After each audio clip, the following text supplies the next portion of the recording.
I moved our entire pension into a hidden trust account and left exactly $120 behind.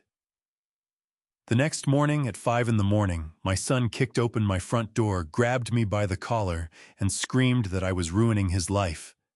His wife tore frantically through every drawer in my kitchen, desperate to find a checkbook that was long gone. Elaine and I just sat at the table and smiled. 60 minutes later, officers led both of them out in handcuffs. Welcome back to Alpha Dad Stories. I'm glad you're here with me today. If these stories of family resilience and hard-earned justice speak to something in your own life, I'd be grateful if you'd subscribe and leave a like. It genuinely helps more people find their way here. Now, before we begin, drop a comment and tell me what time of day it is where you are. Morning coffee, afternoon quiet, or late night listening, I always like to know who's keeping me company. One quick note, some elements of this story have been dramatized for the audio experience. Any resemblance to specific real people or events is coincidental. It's the message underneath that matters. My name is Vernon. I am 71 years old, and for 40 years I worked as a structural engineer. The world to me is a system of load-bearing walls, stress points, and structural integrity. Buildings do not simply collapse. They fail from the inside, microscopic fractures forming deep within the foundation, invisible to any untrained eye, until the whole structure gives way at once. My own financial foundation began showing those exact fractures on a quiet Tuesday evening. The house was completely still. Elaine was already asleep in our bedroom, and I sat in the pale glow of my monitor reviewing the joint retirement account we had spent decades assembling. I am a meticulous man. Every line item, every deposit, every withdrawal, I check them all. That is when I found it. An automated monthly deduction of $250 designated to a company called Crestline Property Group LLC had been quietly draining our savings for 3 straight months. $3,750 gone. I did not wake Elaine. I did not rage at the screen or hurl my reading glasses across the desk. Panic is a useless emotion reserved for men who failed to prepare. I opened a fresh browser's tab, pulled up the Public State Business Registry, and ran a cross-reference on the LLC. The results came back immediately.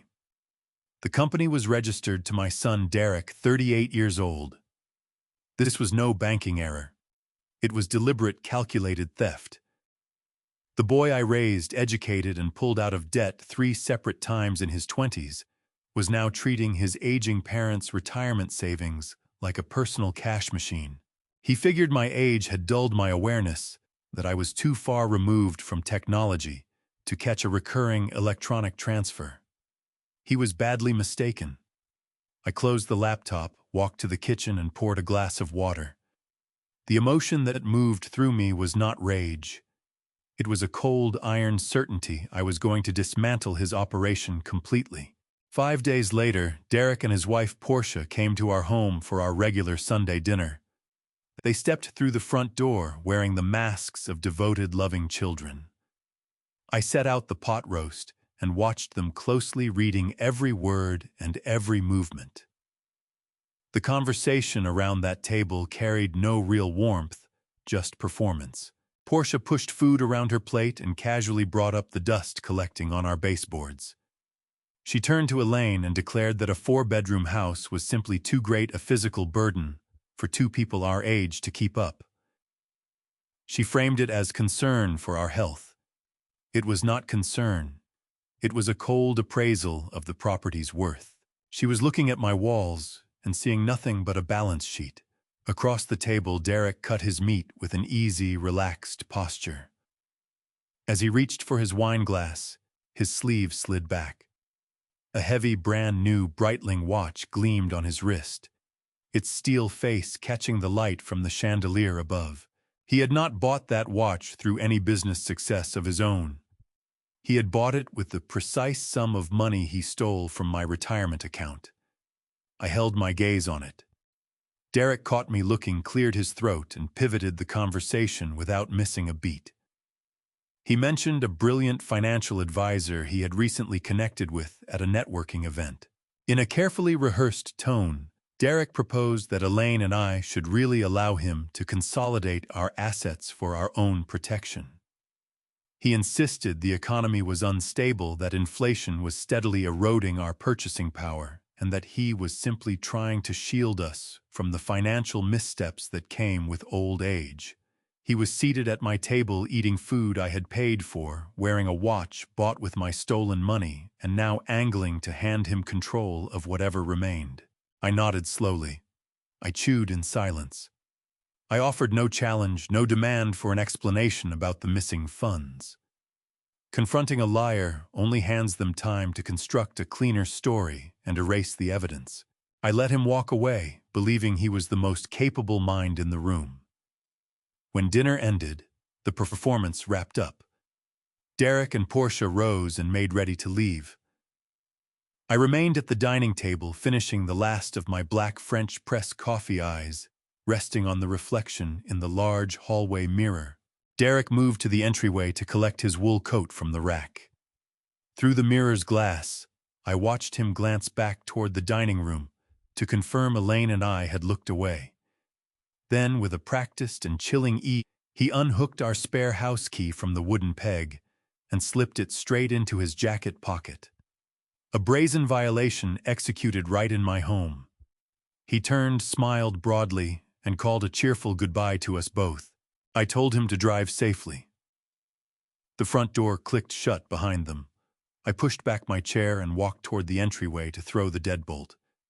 But as I moved past the living room sofa, my foot caught something solid on the floor. It was Derek's leather briefcase tucked flush against the side of the couch, hidden in the shadow cast by the armrest. He had been so consumed with taking my house key that he walked out without the very tool he used to run his fraudulent property management operation. I stood over that briefcase. I looked at the locked front door. The first layer of the trap had just been set for me, and now I was setting one of my own. I crouched down, gripped the brass zipper, and drew it open slowly. The teeth parted with a low mechanical hiss. I spread the leather flaps wide, exposing the interior. The bag carried the scent of expensive cologne and stale coffee, a fitting portrait of my son. I moved past the glossy promotional materials for his property company and the scattered receipts from high-end steakhouses. Those were the surface markers of a man spending far beyond anything he had legitimately earned. My fingers swept past empty manila folders and a silver pen before landing on a thick stack of heavy linen paper pressed into the deepest divider of the bag. I drew it out. 3 heavy-duty staples bound the top corner, the mark of a formal legal document. I held the pages under the amber glow of the hallway sconce and read the bold capitals printed along the top margin. Comprehensive financial power of attorney. The legal language on the page was cold and absolute. No law degree was required to grasp the weight of what I held. The document granted the named agent sweeping, unrestricted authority over the principal's entire estate, explicit rights to access checking and savings accounts, execute wire transfers, liquidate retirement portfolios, and buy or sell real property. The designated agent named on page 2 was Derek. The principal, the man whose entire financial life was being surrendered, was me. I turned past the dense paragraphs of legal language, scanning for the final page. I needed the execution clause. I needed to see how he had cleared the most critical security measure of all. I reached the bottom of page 7 and stopped. There, sitting on the solid black signature line above my printed name, was my signature. Flawless. The sharp angled loops of the capital letters, the precise spacing between first and last name, the distinct heavy pressure on the final stroke, the unmistakable hand of a structural engineer who had spent 40 years drafting blueprints by hand. I brought the page closer to the light and studied the ink. It was not a digital reproduction. It was not a rubber stamp. Someone had taken a fine point fountain pen and pulled it deliberately across that line. My exact signature on a document I had never once sat down to sign. The realization landed with the force of a collapsing steel beam. My mind rewound at once to a quiet Tuesday evening exactly 4 weeks prior. Derek had shown up at the house unannounced, carrying 2 cups of premium coffee. He had settled right here in the living room, acting surprisingly nostalgic. He asked me about my early years as an engineer. He asked to see the original hand-drawn blueprints I had drafted for the downtown Civic Center back in the 1980s. I had felt a sudden, foolish surge of paternal pride. I went down to the basement, opened my old archival filing cabinet, and hauled up the large, yellowing sheets of vellum. We spread them across the dining table. Derek had traced his fingers along the carefully rendered lines, complimenting my precision. When he left that evening, he asked whether he could take one of the title blocks from a discarded draft to frame for his new office. He said he wanted a piece of my legacy hanging on his wall. I smiled and passed it to him. I had handed him a pristine, high-resolution sample of my professional signature. Standing now in the hallway, staring at that fraudulent legal document, the mechanics of his deception snapped into focus. Derek had not wanted a memento for his office wall. He wanted a template. He had almost certainly taken that 40-year-old blueprint, set it on a light box, placed this power of attorney directly on top, and traced every ridge and curve of my name with meticulous care. He had exploited my pride to steal my identity. He had manufactured a moment of father and son warmth to forge the key to my entire net worth. I lowered the document and looked around my home. The walls, the hardwood floors, the antique furniture Elaine had cherished for so long. Every bit of it was now in serious jeopardy. With that single stack of paper, Derek held the legal authority to walk into any bank in the country and drain accounts I had spent half a century building. He could cash out my life insurance policies, reassign the beneficiaries, and funnel the proceeds into his failing business. He could open enormous lines of credit in my name, bury me under impossible debt, and pocket the cash. He had effectively stripped away my financial autonomy. On paper, I had already been erased. The $3,500 theft from my pension was no longer the central issue. That automated withdrawal had simply been a trial run, a small, deliberate leak to test whether the pipes would hold. The document in my hands confirmed that Derek was preparing to blow the entire reservoir open. He was not merely taking my money.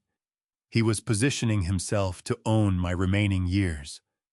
He was maneuvering to become the unchallenged authority over every decision left in my life. I did not panic. I did not buckle under the weight of what I was seeing. An engineer does not grieve a structure that is failing. He assesses the immediate collapse risk and braces the weak points before the whole thing comes down. I slid the forged power of attorney toward the back of the stack, and my fingers found the next layer of paperwork buried inside the briefcase. The forgery was only the mechanism. I needed to understand the objective. I reached back into the leather bag and extracted the remaining file. The thick manila folder pulled free with a soft drag against the lining.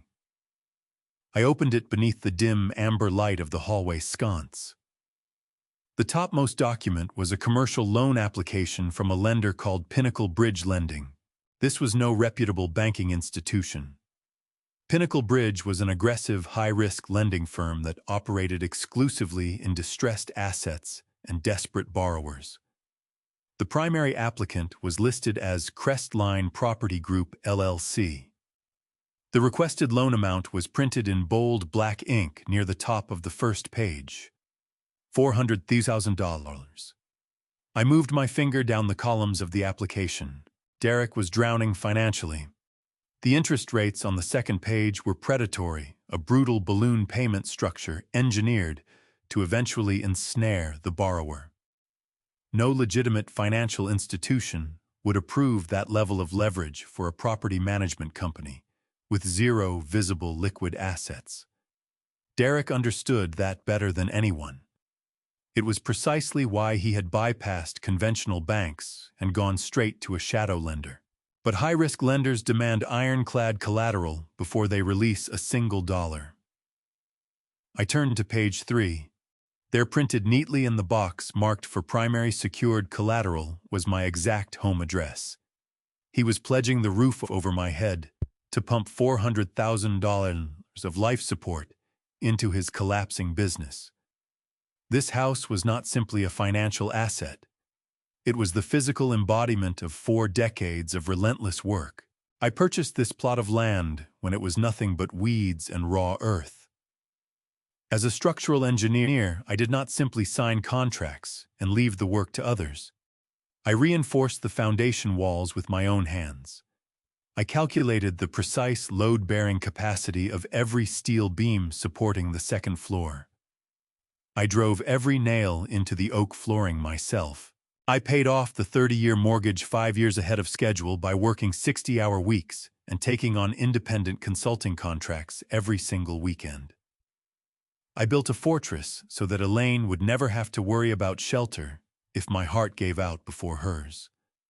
And now my son was casually pledging that fortress to a predatory lending firm to paper over his own failures. This was not the first time Derek had stood at the edge of financial ruin, but it was the first time he had reached for my home to pull himself back from it. I could recall bailing him out of his disasters 3 separate times over the preceding decade and a half. At 22 years old, I wrote a certified check for $40,000 to clear the crushing credit card debt he had run up, trying to live like a millionaire in college. At 28, I drew $80,000 from my personal savings to rescue him after his reckless technology startup collapsed entirely. At 33, I cleared the debt on a luxury vehicle just days before the repossession crew arrived at his driveway. I had absorbed the full cost of his failures every time. I did it because I believed a father's role was to serve as an unshakable safety net until his son found his footing. I had convinced myself that those enormous financial sacrifices were instilling in him some understanding of responsibility. Instead, they had taught him that consequences were optional. I had trained him to treat my savings as an infinite, unconditionally available emergency fund. But those earlier bailouts had at least been requested. He had looked me in the eye and asked for help. This time he simply forged my name, seized the equity I had bled to build, and wagered my home on a failing venture. I set the loan application aside. It was sickening, but it was still only money, still only real estate. I believed the betrayal had already reached its outer limit. I was completely wrong. The final document resting at the very bottom of the manila folder was unlike anything else in the stack. It had not been printed on the clean, professional letterhead of a financial institution.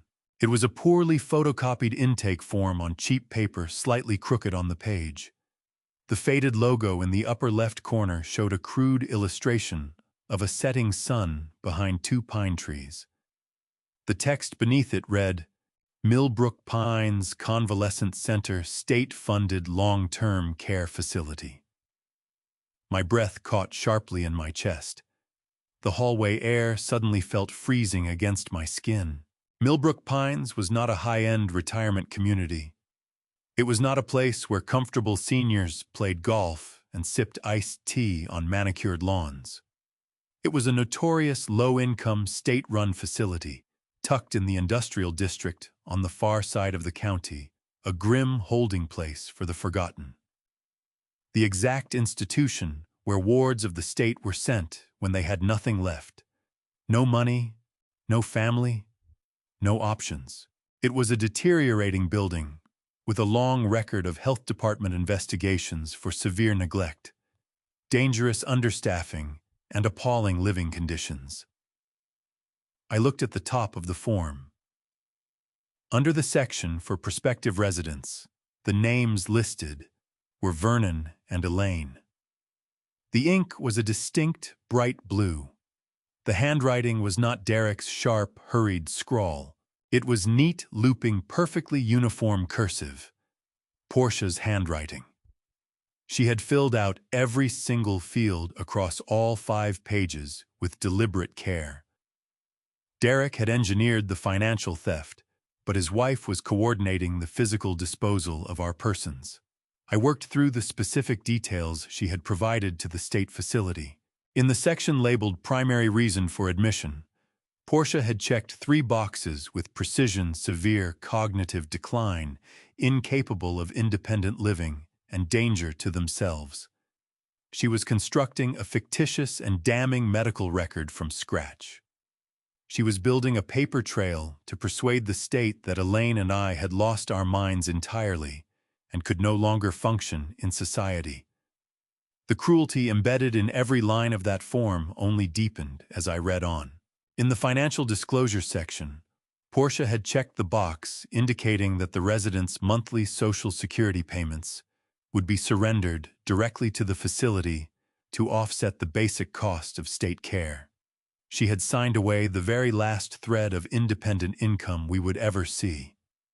A separate section asked whether the residents held any assets, homes, or vehicles that could be liquidated to cover private medical expenses. Portia had checked the box marked no. She was formally declaring us destitute, ensuring the state would absorb us as charity cases, while she and Derek quietly pocketed the full $500,000 value of our estate. I turned to page 4. It was a detailed behavioral assessment questionnaire. Portia had written long, fabricated paragraphs describing my supposed rapid deterioration. She falsely claimed I was prone to sudden violent outbursts directed at family members. She wrote that Elaine routinely slipped out of the house late at night and wandered disoriented through the neighborhood. She described entirely fictional incidents of us leaving the gas stove burning for hours, nearly destroying the property. It was a flawlessly engineered lie designed to trigger immediate emergency placement. Once they filed this form alongside the forged medical records, they were undoubtedly assembling Adult Protective Services would step in. We would be forcibly removed from our own home by authorities under the grotesque pretense of keeping us safe. Derek and Portia were not simply stealing the house. Taking the house was only half the equation. They needed to eliminate the witnesses. As long as Elaine and I were living independently, as long as we had access to phones, attorneys, and our own free will, we represented an enormous, insurmountable threat to his $400,000 commercial loan. If a bank inspector or appraiser ever came to my front door and asked me about a secondary mortgage, the entire scheme would collapse immediately and land Derek in federal prison. He knew he could not borrow massively against a house that its rightful owners still occupied. He had to clear the property entirely first. Committing us to Millbrook Pines was the perfect, monstrous answer to his problem. Once we were confined inside a state-funded dementia ward, heavily medicated and legally stripped of our rights by the forged power of attorney, no one would ever take our word for anything. If I told a facility nurse that my son had stolen my home, she would pat my hand, adjust my blanket, and note delusional paranoia in my chart. Derek and Portia would have unobstructed, uncontested control, sell the property, collect the loan proceeds, and carry on with their lavish existence, while Elaine and I deteriorated in a fluorescent-lit corridor reeking of ammonia and despair. I held that cheap, photocopied form in my hands. The edges of the paper crinkled under the white-knuckled pressure of my grip. Whatever rage I had felt earlier over the stolen pension money evaporated completely. Anger is a hot, unstable force. It clouds judgment and produces reckless, careless mistakes. What moved in to replace it was a deep, absolute zero coldness. The biological bond I had shared with the man who owned this briefcase snapped clean in that instant. He was no longer my son. He was an active predator who had entered my territory with full intention of consuming the life I had spent decades constructing. He had become a hostile threat to my wife's survival, I stared at Portia's neat, looping blue cursive on the page. I thought of her seated at her expensive dining table, casually drinking wine while methodically plotting the institutionalization and eventual death of her husband's own parents. They genuinely believed their plan was airtight. They believed their targets were simply too old, too slow, and too blindly trusting to see what was descending on them. They had catastrophically underestimated the structural integrity of the man they were trying to demolish. I set down the Millbrook Pines application. I had seen everything that needed to be seen. The precise blueprint of their undoing was now fixed permanently in my mind. The enemy had laid out their entire strategy and then carelessly left it sitting on my living room floor. I squared the edges of the intake form perfectly against the commercial loan documents. I placed the forged comprehensive financial power of attorney on top, restoring the exact order in which I had found everything. I slid the thick manila folder back into the dark leather interior of the briefcase. I checked the depth and the angle, confirming it rested precisely where it had been. I drew the brass zipper closed, matching the low mechanical hiss it had made when I first opened it. I lifted the bag and set it back against the side of the sofa, nudging it a half-inch to the left, so it sat fully within the shadow of the armrest. I am a man who works to millimeter tolerances. Derek would never know his execution warrant had been examined. I rose and smoothed the fabric of my trousers. I turned from the entryway and moved down the hallway toward the master bedroom. The oak floorboards felt different beneath my feet. For 40 years, I had walked this corridor with the easy familiarity of a man moving through his sanctuary. Tonight, the house felt like a besieged fortress. The walls, the framed photographs, the crown molding I had fitted by hand, all of it was now marked by an invisible target. Derek had reduced the whole of my life's work to a single line item on a predatory loan application. He had converted the safety of my home into the currency of his own survival. I did not feel the crushing, paralyzing grief of a father's heartbreak. Heartbreak requires some remnant of hope left to shatter. I had none remaining. I pressed the bedroom door open a few inches. The soft amber glow of the bedside lamp spread across the carpet. Elaine was propped against the headboard, reading glasses, unabsorbed in a hardcover novel. Her breathing was even and calm. I stood in the doorway and watched her. We had been married for 45 years. She had stood beside me when I was a junior engineer, grinding through 80-hour weeks, eating cold dinners, hunched over a drafting table. She had packed the lunches, managed the early budgets, and transformed this structure of wood and steel into a home. She was the reason I pushed through every punishing contract and every sleepless night. I looked at the silver in her hair and the quiet lines around her eyes. I thought about that cheap, slightly crooked intake form resting in the briefcase down the hall. Portia had calmly checked her boxes, declaring my wife a wandering, helpless liability. She had plotted to strip Elaine of her dignity, consign her to a state-funded facility, and surrender her Social Security checks to pay for a narrow bed in a room smelling of bleach and neglect. A cold, fixed fury settled into my chest. I made a silent, unbreakable vow right there in that doorway. Elaine would never set foot inside that place. She would never wear a plastic identification bracelet. She would never be spoken down to by an underpaid orderly while her son sold the roof from over her head. Every last trace of the paternal bond I had shared with the man engineering this was gone. I was no longer a father trying to redirect a troubled son. I was a husband standing between his wife and an active, malicious threat. I did not walk into the bedroom. I did not sit on the edge of the mattress and tell Elaine what I had uncovered. Panic spreads, and burdening her with this betrayal tonight would serve no tactical purpose. It would only cause her pain before I had reinforced our position. I pulled the door quietly shut, leaving her in the warmth of her book and the safety of not knowing. I stepped back into the shadow of the hallway and drew my phone from my pocket. I required a very specific kind of legal counsel, not a congenial estate planner who would propose mediation or family therapy. I needed a shark, a man who understood financial warfare and could construct an impenetrable legal fortress before morning. I scrolled through my contacts until I landed on the name Grantham. I had worked alongside him a decade earlier during a major corporate land dispute involving a corrupt commercial developer. Grantham was ruthless, razor-sharp, and completely without sentiment. He moved with the cold precision of a surgical blade. He was exactly the instrument I needed to dismantle Derek's operation. I pressed his name on the screen and raised the phone to my ear. It was late on a Sunday evening, but men like Grantham rarely go dark. The line rang twice before it clicked open. He offered no greeting.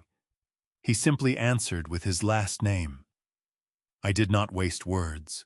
I kept my voice low and measured, making sure the sound carried nowhere near the bedroom down the hall. Grantham, I need an ironclad vault by tomorrow morning. We have a parasite. A brief silence settled on the other end of the line. I could make out the faint sound of a keyboard clicking in the background. Grantham did not inquire about my emotional state. He did not ask how I was holding up. He caught the register of my voice and immediately shifted into tactical mode. He asked for a brief summary of the exposure. I walked him through the forged, comprehensive financial power of attorney, the commercial loan application, using my property as collateral, and the automated deductions bleeding out my pension. I told him my son was the designated agent. Grantham let out a sharp, cynical exhale. He told me that family members are always the most dangerous predators. They already hold the keys to the gate. He directed me to collect every piece of financial identification I possessed: deeds, bank statements, social security cards. He told me to be at his office at 8:00 sharp the following morning. He promised that by noon my assets would be buried so far behind legal concrete that no unauthorized party could touch them. I thanked him and ended the call. I lowered the phone and stood alone in the hallway. I looked one final time toward the living room where the leather briefcase sat waiting for Derek to reclaim it. He would probably realize he had left it behind on the drive home. Or perhaps he would notice it missing the next morning when he prepared for work. It made no difference. When he came back for it, he would find it precisely as he had left it. He would believe his secret was still intact. He would believe his trap remained perfectly set. He had no idea whatsoever that I had already triggered the demolition of his entire world. The elevator doors parted on the 42nd floor of the downtown financial district at precisely 7:50 in the morning. Elaine walked quietly at my side, her heels pressing into the thick, sound-absorbing carpet of the corporate corridor. I had told her the full truth at 6:00 over black French press coffee at the kitchen table. I did not cushion the blow. I made no attempt to rationalize what our son had done. I simply laid out the undeniable facts.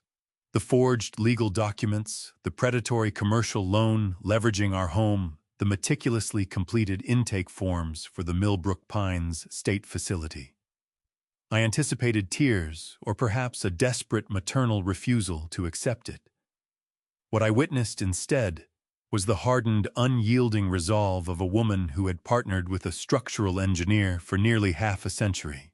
Elaine had set her coffee mug on the granite counter, her knuckles going a stark, translucent white. She did not raise her voice. She looked at me and said that our son was dead, and that we needed to protect our home from the stranger wearing his face. Grantham's corner office was entirely without warmth. There were no framed family photographs, no decorative plants, no plush chairs positioned to put clients at ease. It was a sterile, imposing space constructed of polished mahogany, brushed steel, and floor-to-ceiling windows, commanding a sweeping view of the city skyline. Grantham sat behind his broad desk, wearing a tailored slate blue suit that read less like professional attire and more like modern corporate armor. He did not rise to greet us. He offered no water or coffee, and he wasted no breath on hollow, sympathetic remarks about the complexity of family disputes. Men like Grantham do not traffic in emotion. They deal in leveraged liability and the complete elimination of risk. I slid the copies I had made of Derek's fraudulent paperwork across the polished desk surface. Grantham lifted his reading glasses, settled them onto his face, and studied the documents in absolute silence. The only sound in the room was the firm ticking of a minimalist clock on the wall and the crisp, rhythmic turning of pages. I watched his eyes move across the commercial loan application and the forged comprehensive financial power of attorney. A faint, almost invisible smirk formed at the corner of his mouth, the expression of a seasoned predator observing the clumsy, amateurish snare laid by a much smaller animal. He dropped the stack back onto the center of the desk and folded his hands. He told us that Derek's forgery was technically proficient in its visual execution, but legally hollow if we moved faster than the bank's processing software. Grantham laid out our counteroffensive with chilling efficiency. We were not going to freeze our accounts or wade into a prolonged, messy legal dispute over the validity of the power of attorney. Freezing accounts leaves the assets in place, exposed to court orders and drawn-out jurisdictional battles. Instead, we were going to vaporize the target entirely. Grantham instructed his paralegal to immediately draft the binding framework for an irrevocable trust. I listened closely as he explained the mechanical structure of the move. As an engineer, I grasped the concept without difficulty. An irrevocable trust is not simply a fortified savings account. It is an entirely separate legal entity, a financial bunker cast in impenetrable legal concrete. Once our assets crossed into the trust, Elaine and I would no longer be the legal owners of our own wealth. The trust would hold it, and we would serve as the designated beneficiaries, shielded by an independent trustee appointed by Grantham's firm. The elegance of the strategy lay in its absolute neutralization of Derek's primary weapon. The forged power of attorney granted Derek authority to manage the personal assets of Vernon. But by noon, Vernon would officially own nothing. If Derek walked into a bank and confidently placed his flawlessly forged document on the counter, the teller would run my social security number and find a completely empty landscape. A power of attorney aimed at an individual cannot pierce the veil of an independent trust. Derek's master's key would suddenly belong to a lock that no longer existed. His ability to leverage our home for the $400,000 commercial loan would evaporate instantly, leaving him exposed and entirely unprotected against his own predatory lenders. The heavy oak door swung open, and a stern-faced paralegal entered, carrying a thick stack of freshly printed legal documents. A state-certified notary public followed a step behind, bearing an official logbook and a brass embosser. Grantham pushed the documents toward us, indicating the signature lines. I picked up the heavy metal pen the firm had provided. The ink moved smoothly across the thick linen paper as I signed my name, the exact same signature my son had so carefully lifted from my archival blueprints. Elaine took the pen next. Her hand did not tremble. She pressed the nib into the page with a deliberate punishing force, legally severing our life savings from the man we had raised. The notary stamped the pages, the loud metallic crack of the embosser sealing the permanence of what we had decided. With the trust legally established and recognized by the state, Grantham swiveled his dual monitors toward us to execute the wire transfer. He had already secured an encrypted connection directly to the branch manager of our primary financial institution. I authorized the immediate total liquidation of our joint retirement portfolio. I watched the screen as the processing icon turned. Within 60 seconds, the confirmation loaded in bright green text. $850,000 had been successfully pulled from our vulnerable joint account and wired into the impregnable vault of the newly established irrevocable trust. The life savings we had spent decades accumulating were fully secured. Derek's grasping fingers had just been cleanly cut off. Grantham leaned back and instructed the bank manager on speakerphone to permanently close the now empty retirement account. I raised my hand immediately, signaling him to stop. I leaned toward the speakerphone on the desk and countermanded the order. I told the bank manager explicitly to leave the old account open and fully active. Beyond that, I authorized a manual transfer from my own pocket cash to leave a very specific remaining balance in the account. I instructed the bank to leave exactly 120 loans. Grantham raised an eyebrow, quietly assessing the tactical deviation.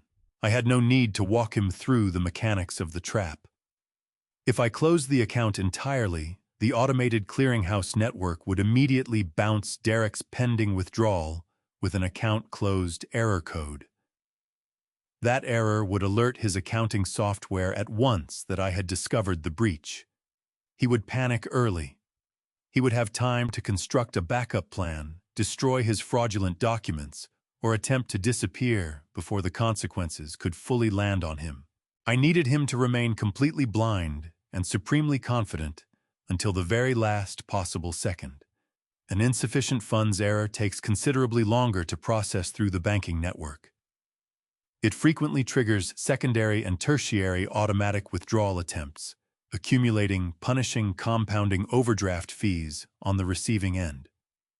Leaving the account open with a near-zero balance ensured his automated system would walk headlong into the same brick wall repeatedly. The balance I chose was a deliberate, calculated insult.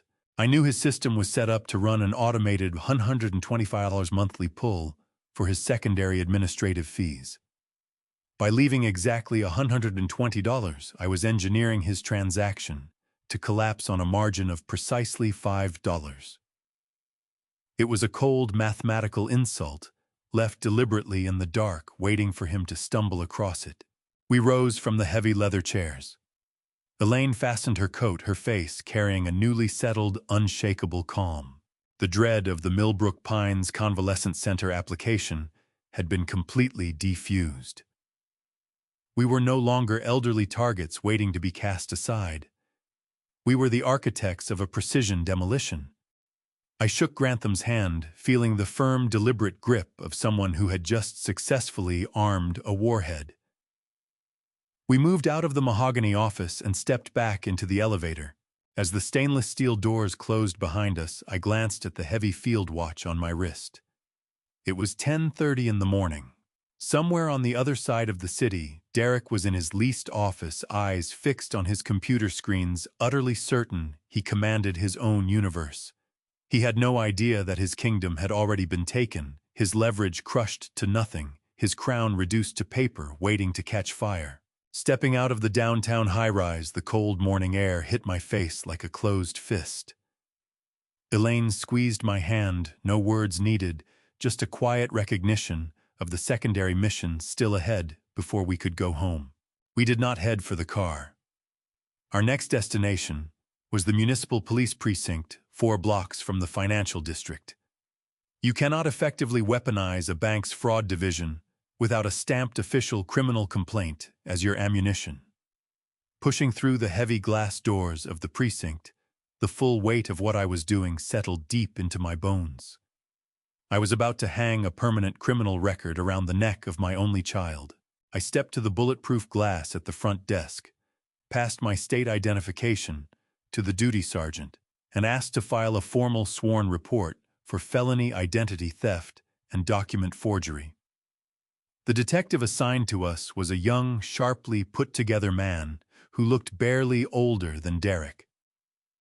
We sat across from each other in a narrow, windowless interview room that carried the smell of industrial floor cleaner and old coffee.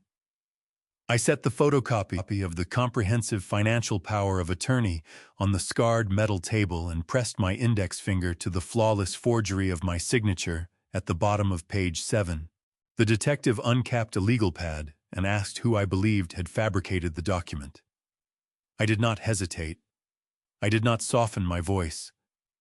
I looked him straight in the eye and gave him Derek's full legal name, his residential address, and the corporate registry details for Crestline Property Group, LLC. I handed across the automated clearinghouse records showing the stolen 3,150 CERN. His mechanical keyboard clacked steadily as he typed each keystroke, sealing my son's fate with quiet finality. I signed the official complaint under penalty of perjury. The detective slid a thick manila file across the table, stamped with a 10-digit case number. Derek was now the named primary suspect in an active felony investigation. I left Elaine waiting in the passenger seat and walked alone into the nearby neighborhood branch of my bank. This was no sprawling anonymous corporate tower. It was a quiet, familiar branch where the tellers recognized me on sight and would ask about the peppers growing in my backyard garden. I bypassed the teller queue entirely and walked straight to the glass-walled office of the branch manager. His name was Clifford, a meticulous, detail-driven man who had personally helped me open my first supplementary retirement account 15 years earlier. He spotted me coming and immediately waved me in, gesturing toward the leather guest chair across from his polished mahogany desk. He smiled and asked what brought me in on such a crisp Monday morning. I did not return it. I set the police file and a blank banking fraud affidavit squarely in the center of his desk. Clifford's warmth dissolved the instant his eyes landed on the bright red precinct stamp.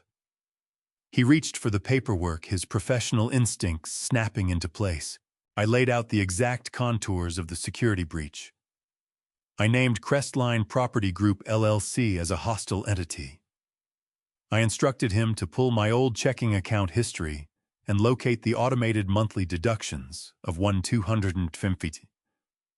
Clifford keyed in my account number at his secure terminal. I watched the color drain from his face as the screen lit up with the record of systematic, unauthorized withdrawals. He reached immediately for his desk phone, stating with sharp urgency that he needed to freeze the account and place a hard block on the merchant identification number tied to Derek's company. I reached across the desk and pressed my hand firmly down on the receiver, cutting the dial tone. I told Clifford that locking the account entirely was precisely the wrong move. If the bank dropped a hard merchant block on Crestline Property Group right now, Derek's accounting software would receive a preventative rejection code almost immediately. It would function as a digital early warning system.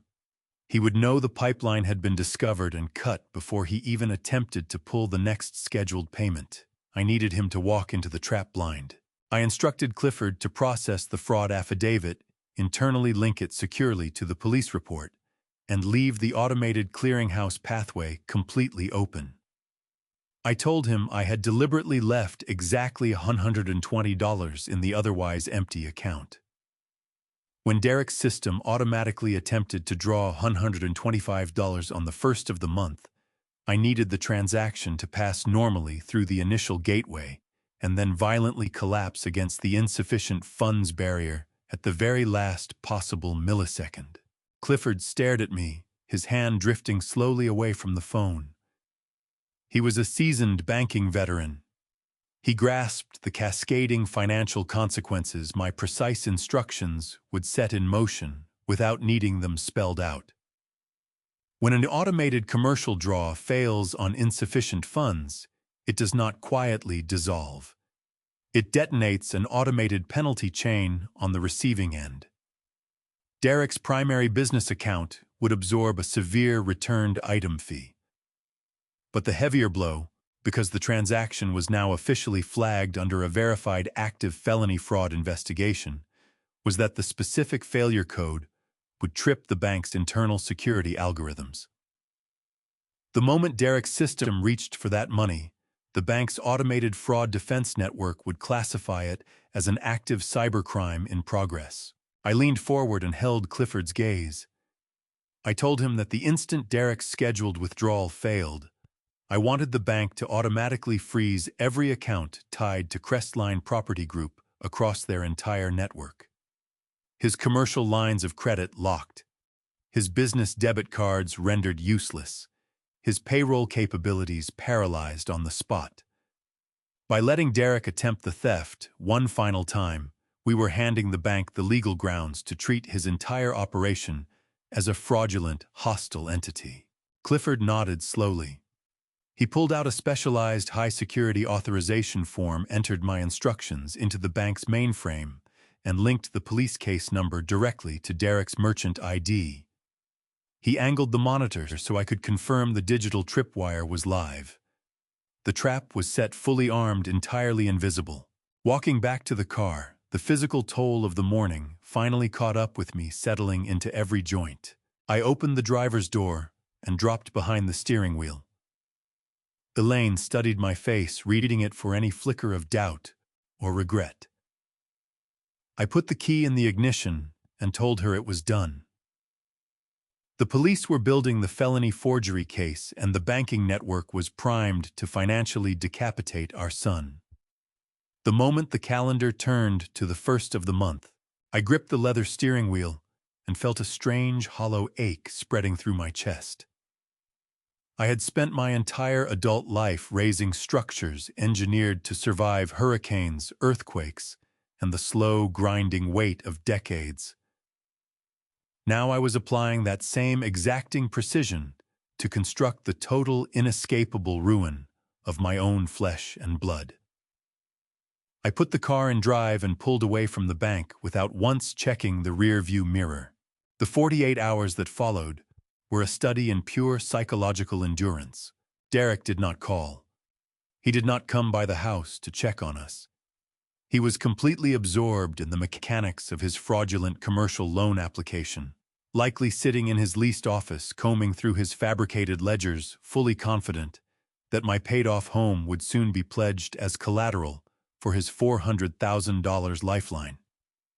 He was probably glancing at his expensive watch, counting down the hours until his automated system would quietly siphon another portion of my pension to underwrite his extravagant life. He had absolutely no idea that his entire world was balanced on a digital fault line, the clock already counting down to detonation. It was the evening of the 31st. The final hours before the trap snapped shut. Elaine and I sat together in our living room. The television was dark. The house held a complete weighted silence, broken only by the steady, heavy ticking of the antique mantel clock on the fireplace shelf. I held my tablet in my lap, watching the live feeds from 4 high-definition security cameras I had carefully installed. The one mounted near the crown molding of the entryway gave a razor-clear view of the heavy oak front door. The kitchen camera covered every drawer and cabinet. I knew precisely what was coming. When a desperate man's financial lifeline is suddenly and violently cut, he does not ask measured questions. He panics. He lunges. He goes after whatever he decides is the source of his pain. I set the tablet on the coffee table and reached into my pocket. My fingers found the smooth plastic edges of the small, silent panic fob I had programmed earlier that afternoon. We were not simply waiting for a failed bank transaction. We were waiting for a violent home invasion. I had driven away from the downtown banking grid 2 days earlier and navigated out to the industrial park on the city's western edge. A digital trap is highly effective at severing a thief's financial supply lines, but it cannot document the physical wreckage when the target wakes up to find himself starving. When Derek's automated withdrawal slammed into the insufficient funds barrier, he was not going to compose a polite email the following morning. He was going to panic, and panic turns into aggressive, reckless motion. He was going to come looking for what he thought was still his. I pulled into the wide parking lot of a commercial security and surveillance distributor. I was not interested in off-the-shelf consumer cameras built to ping a phone when a delivery drops on the porch.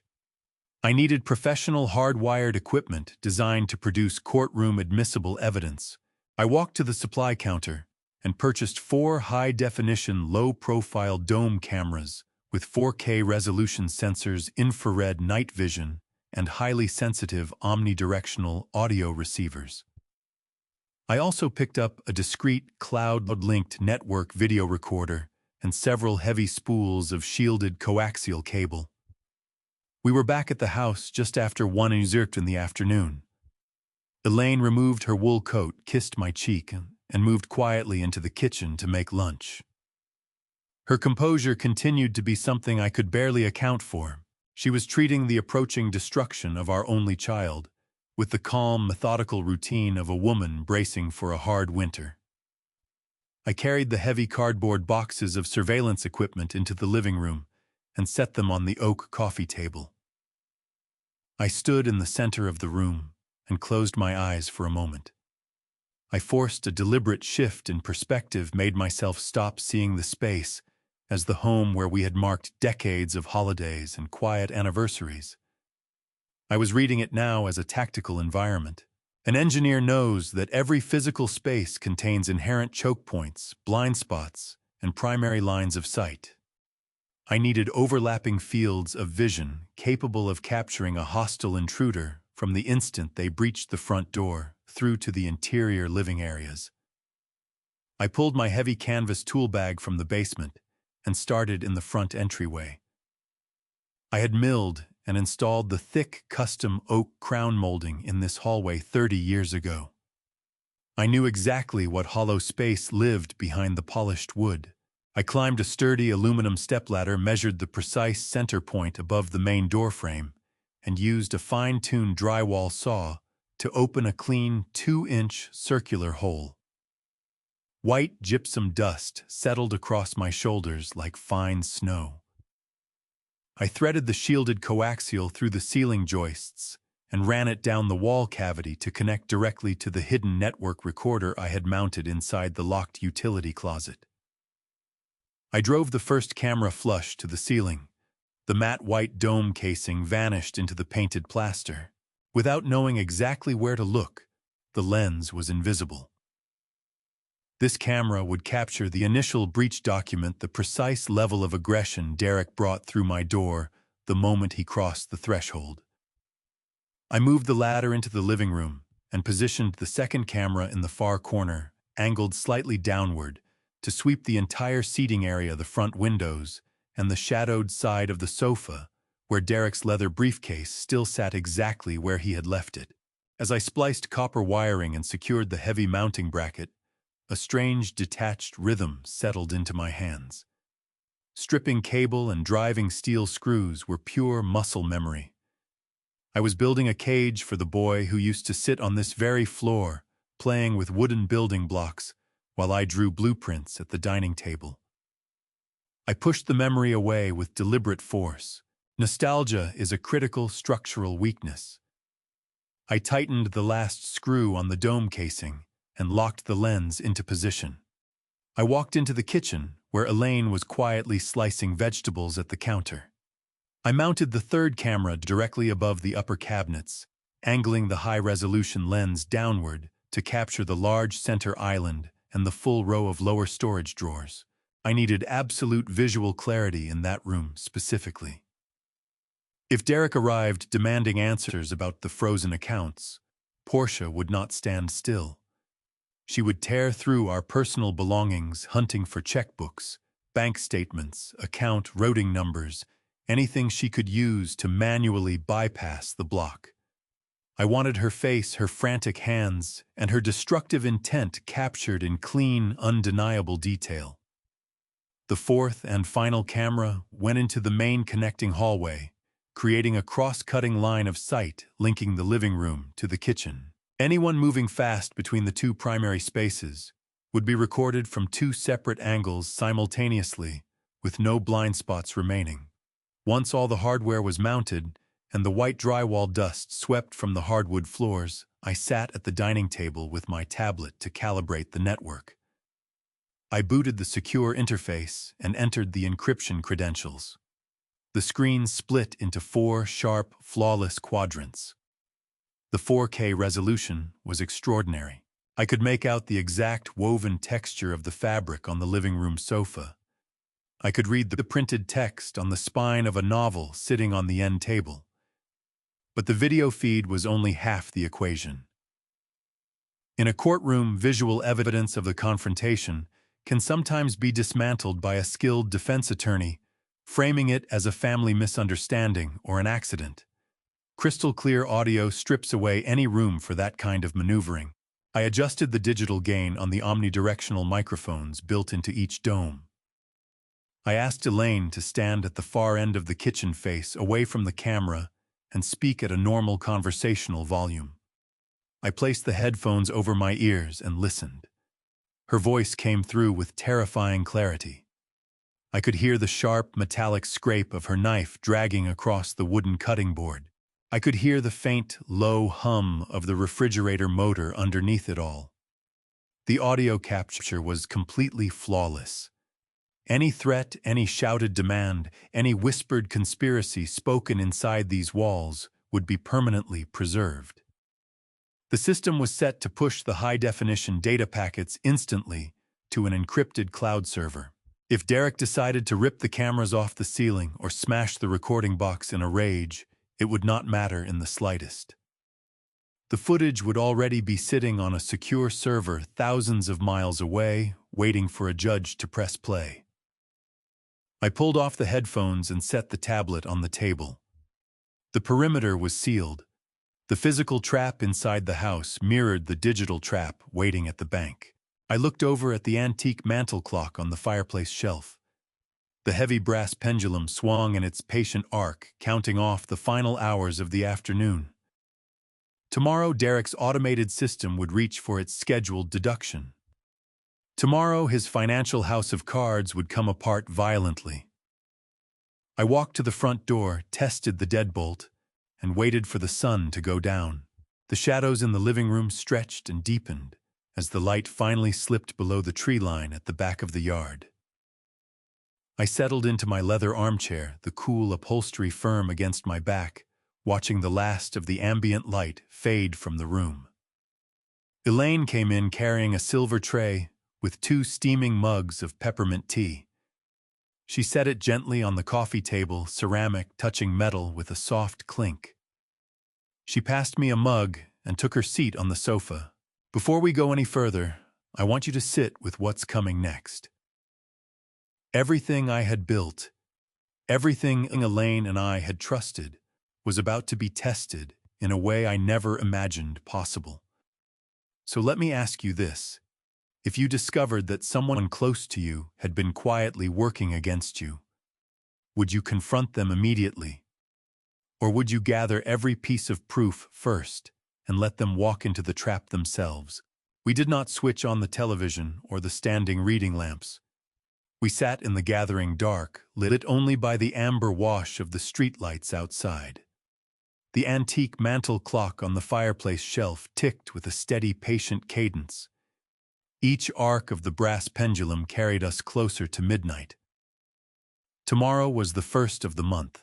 Tomorrow was the day the digital guillotine I had built would finally fall. Elaine took a slow sip of her tea and gazed out the window. She did not mention the man who had forged my signature.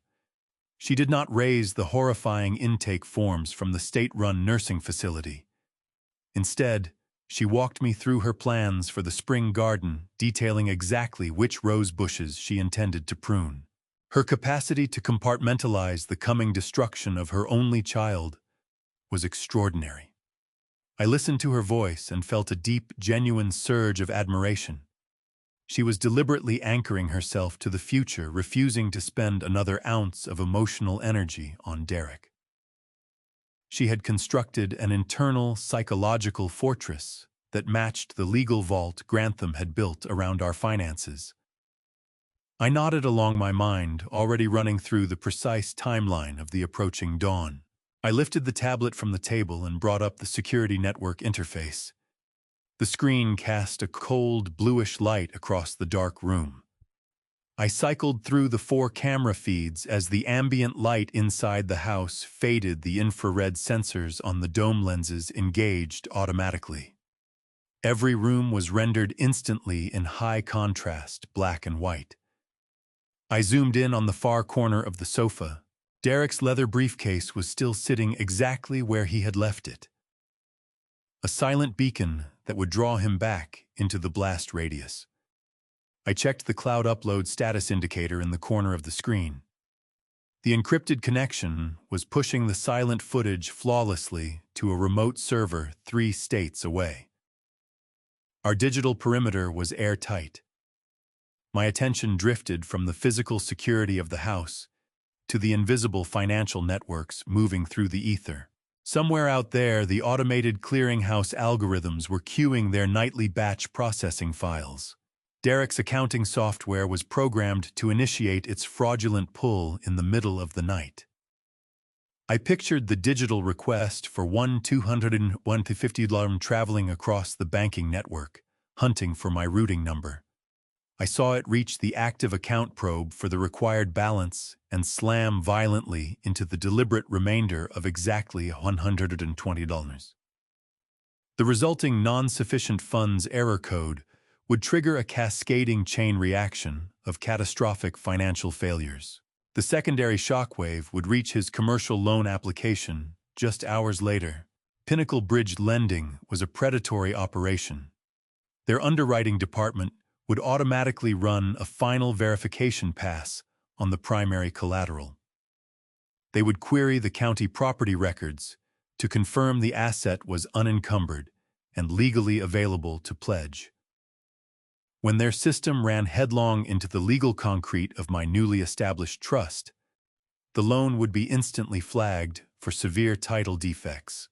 Derek's vital financial lifeline would be gone before he had a chance to drink his morning coffee.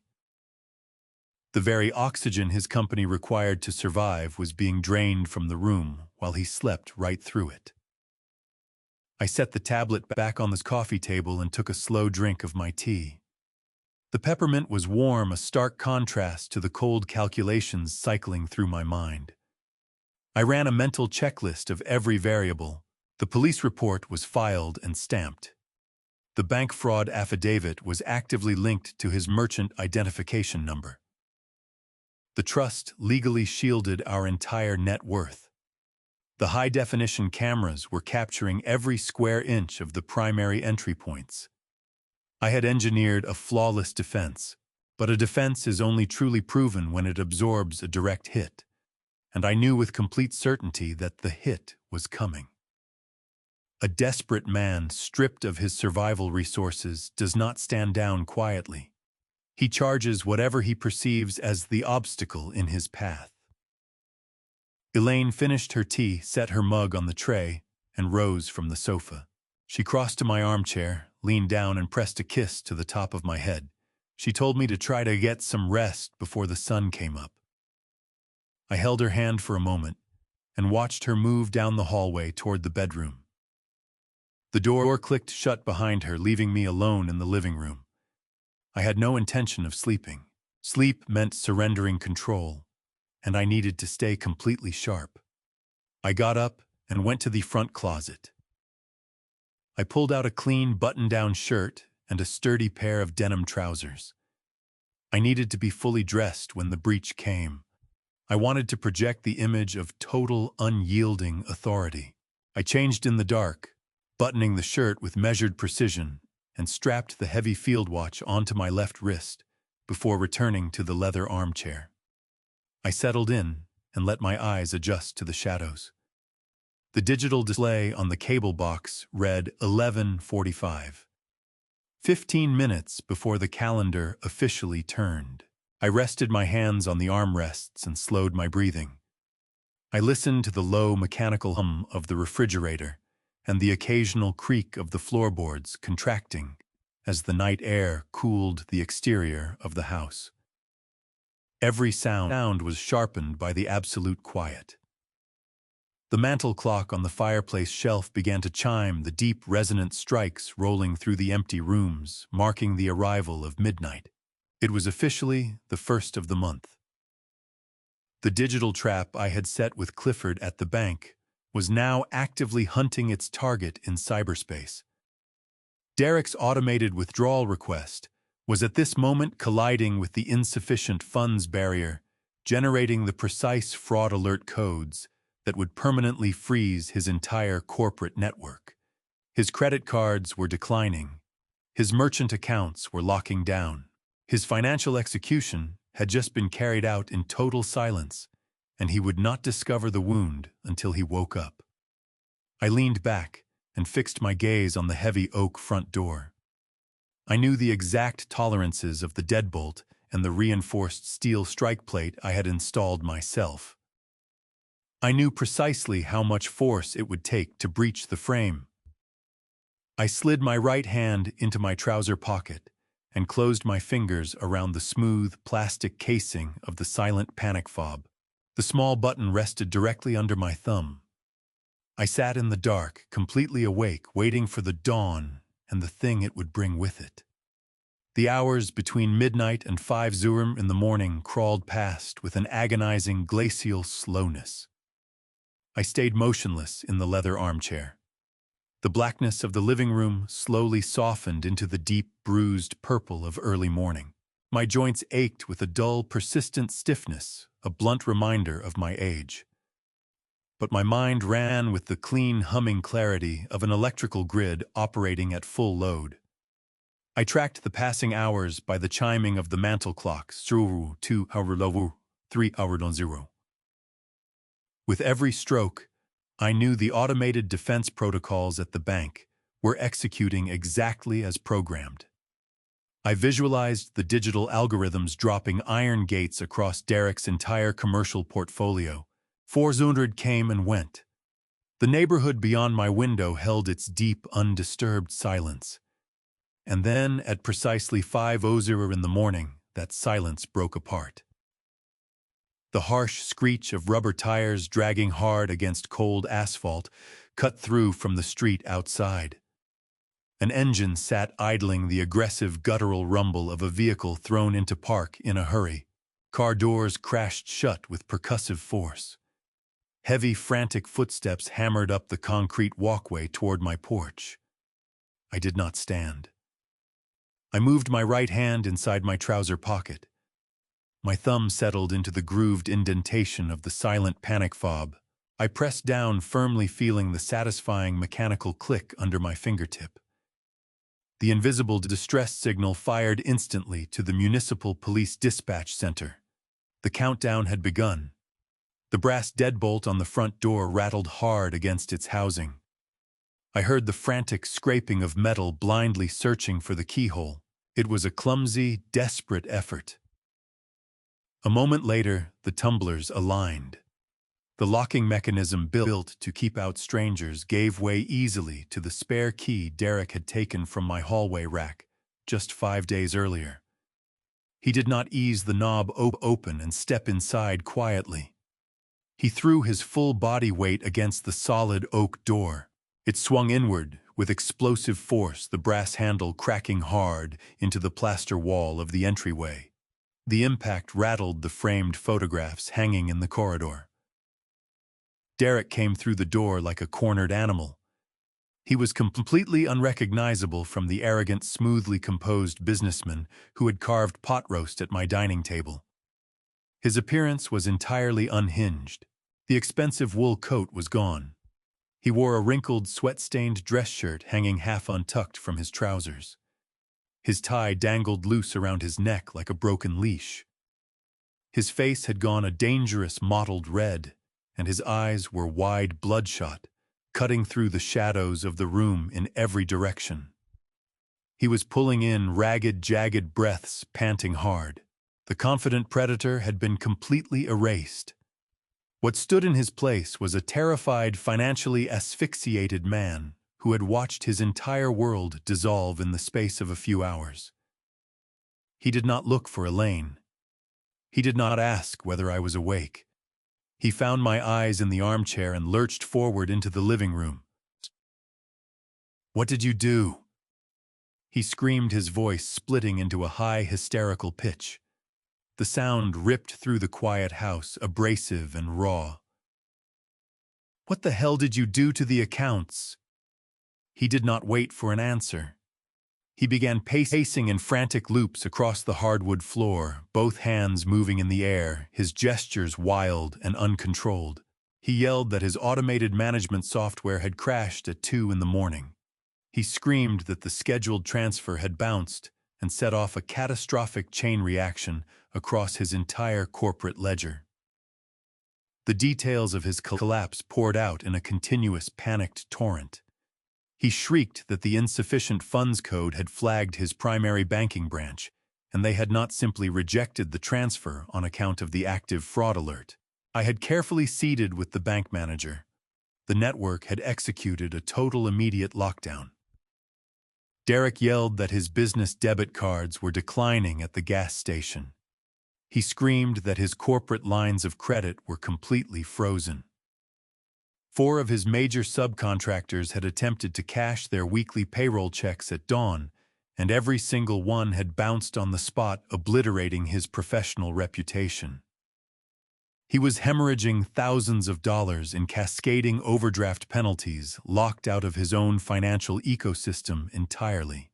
And yet, even inside his total collapse, his arrogance remained perfectly intact. He did not look at me and see the architect of his ruin. He looked at me and saw a senile old man who had blundered into a banking error. "You ruined everything," he bellowed, leveling a shaking finger at my chest. "You must have clicked on a phishing scam. You probably handed your password to a hacker and tripped the bank's security lock. Do you have any idea what you've done to my life? I have a $400,000 commercial loan closing today. The underwriters are pulling the final collateral verifications right now." He stepped closer, looming over my armchair, using his physical proximity as a tool of intimidation. He grabbed the collar of my button-down shirt, his knuckles grazing my jawline as he tried to haul me upward. His breath carried the sharp edge of stale alcohol and raw panic. "Get up," he screamed, the grip tightening. "We are fixing your stupid mistake right now." I looked directly into the bloodshot eyes of the man attempting to leverage my life. I felt no fear. I felt no paternal instinct to calm him or soften the moment. I felt only the cold, absolute certainty of a trap closing on its target. He demanded I find my reading glasses, pick up the phone, and call the bank's emergency customer service line to manually push the transfer through. He was trying to bully his way back inside a vault that no longer existed. Before I could even register his demands, Portia came through the open front door. She did not have my son's frantic, loud aggression.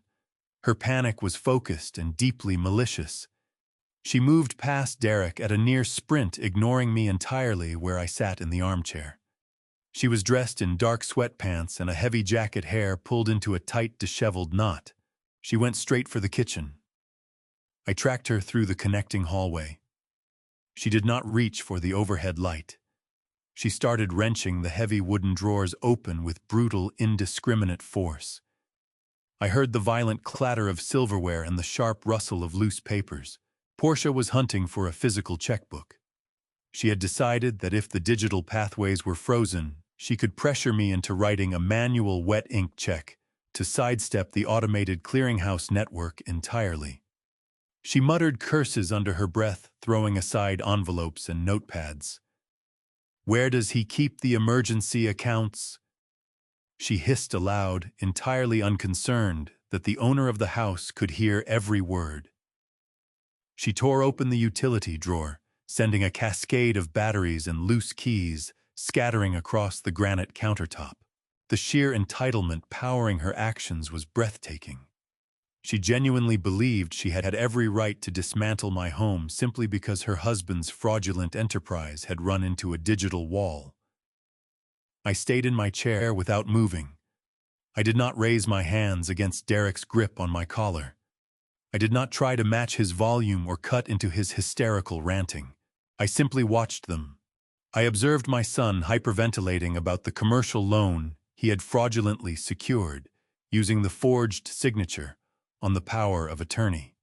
I watched my daughter-in-law, the woman who had meticulously filled out the intake application for Millbrook Pines Convalescent Center, tearing through my kitchen in a desperate search for my life savings. The high-definition cameras I had installed the afternoon before were capturing every single millisecond of their aggressive, unlawful intrusion.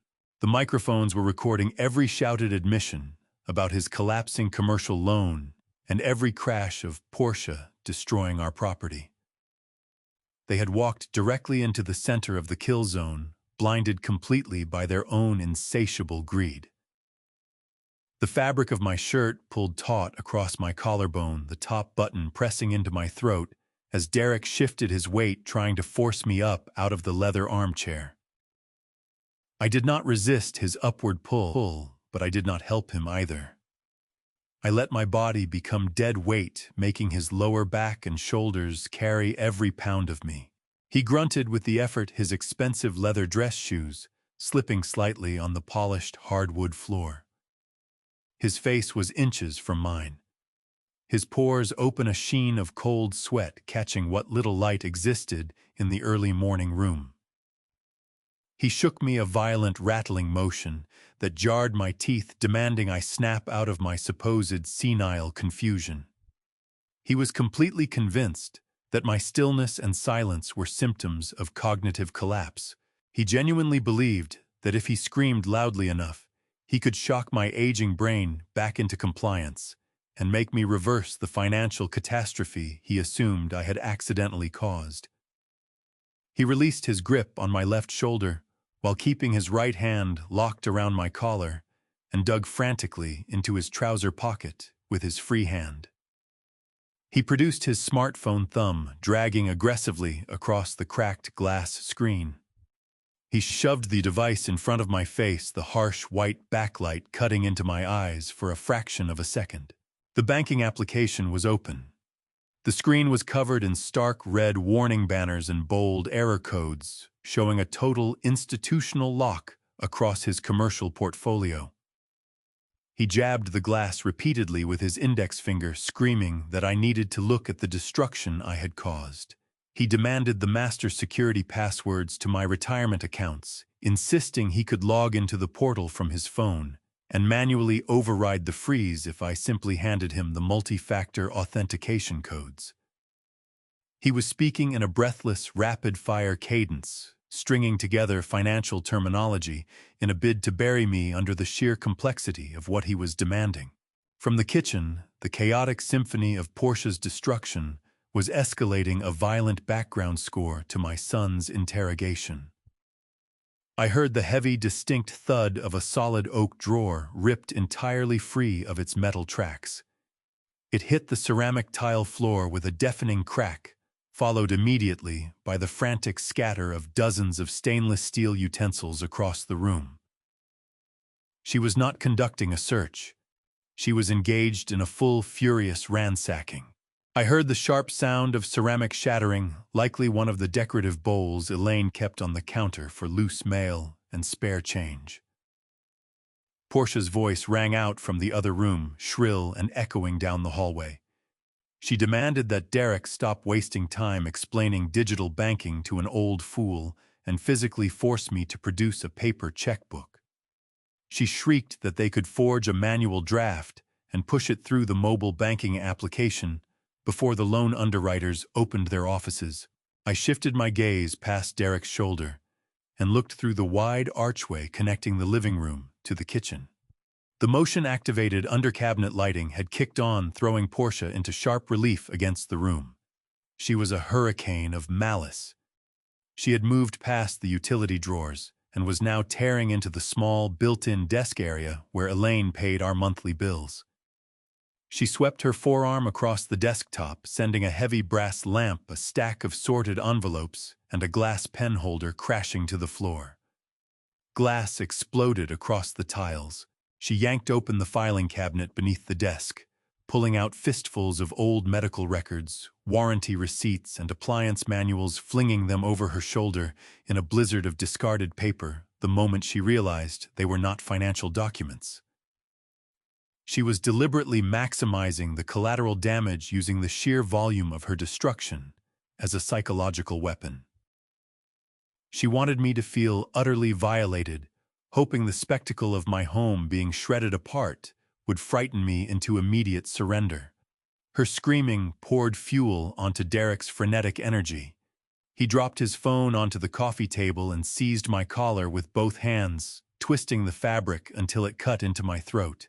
Spittle flew from his lips and landed on my cheek as he roared that I was destroying his life.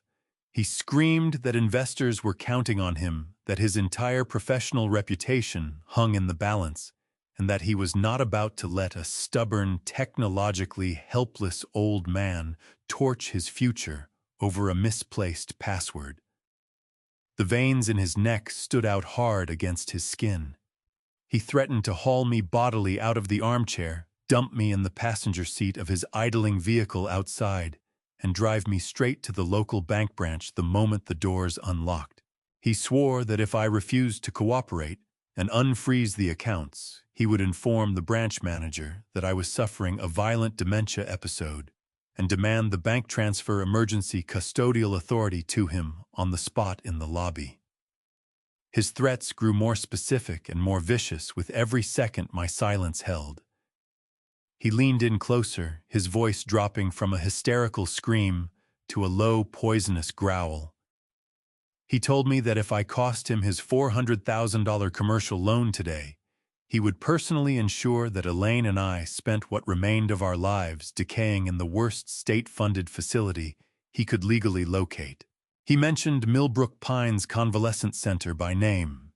He bragged that the intake paperwork was already filled out and ready to file with Adult Protective Services.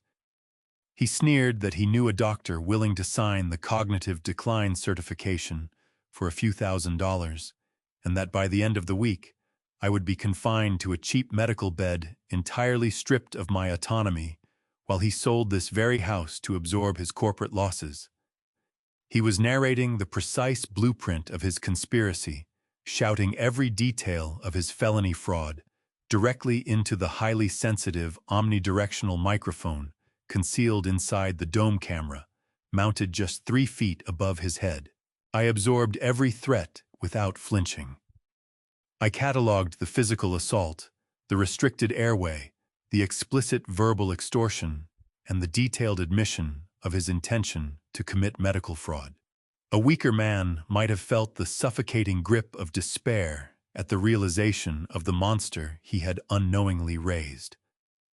I felt nothing but the cold, validating satisfaction of a properly engineered stress test. I had built a digital barricade to flush out the parasite, and the parasite was now thrashing wildly against the glass, baring its fangs for the world to eventually see. The sheer stupidity of his arrogance was his ultimate undoing. He genuinely believed that physical strength and a loud voice were the supreme sources of power in this room. He could not comprehend that real power does not scream in the dark. Power sits in absolute silence, waiting for the precise moment when the enemy's structural integrity collapses entirely under its own unsustainable weight. I tightened my grip on the armrests and stared blankly into his furious, bloodshot eyes. The thin cotton fabric of my shirt remained bunched tight in his sweating fists, pulling against the back of my neck. I did not blink. I did not try to pry his fingers loose. I simply let him hold me, allowing the silence between us to thicken into something heavy and suffocating. Derek was panting, his breath hot and stale, expecting the natural response of a frightened old man. He was waiting for me to stammer, to plead, or to desperately ask how we could correct the banking error together.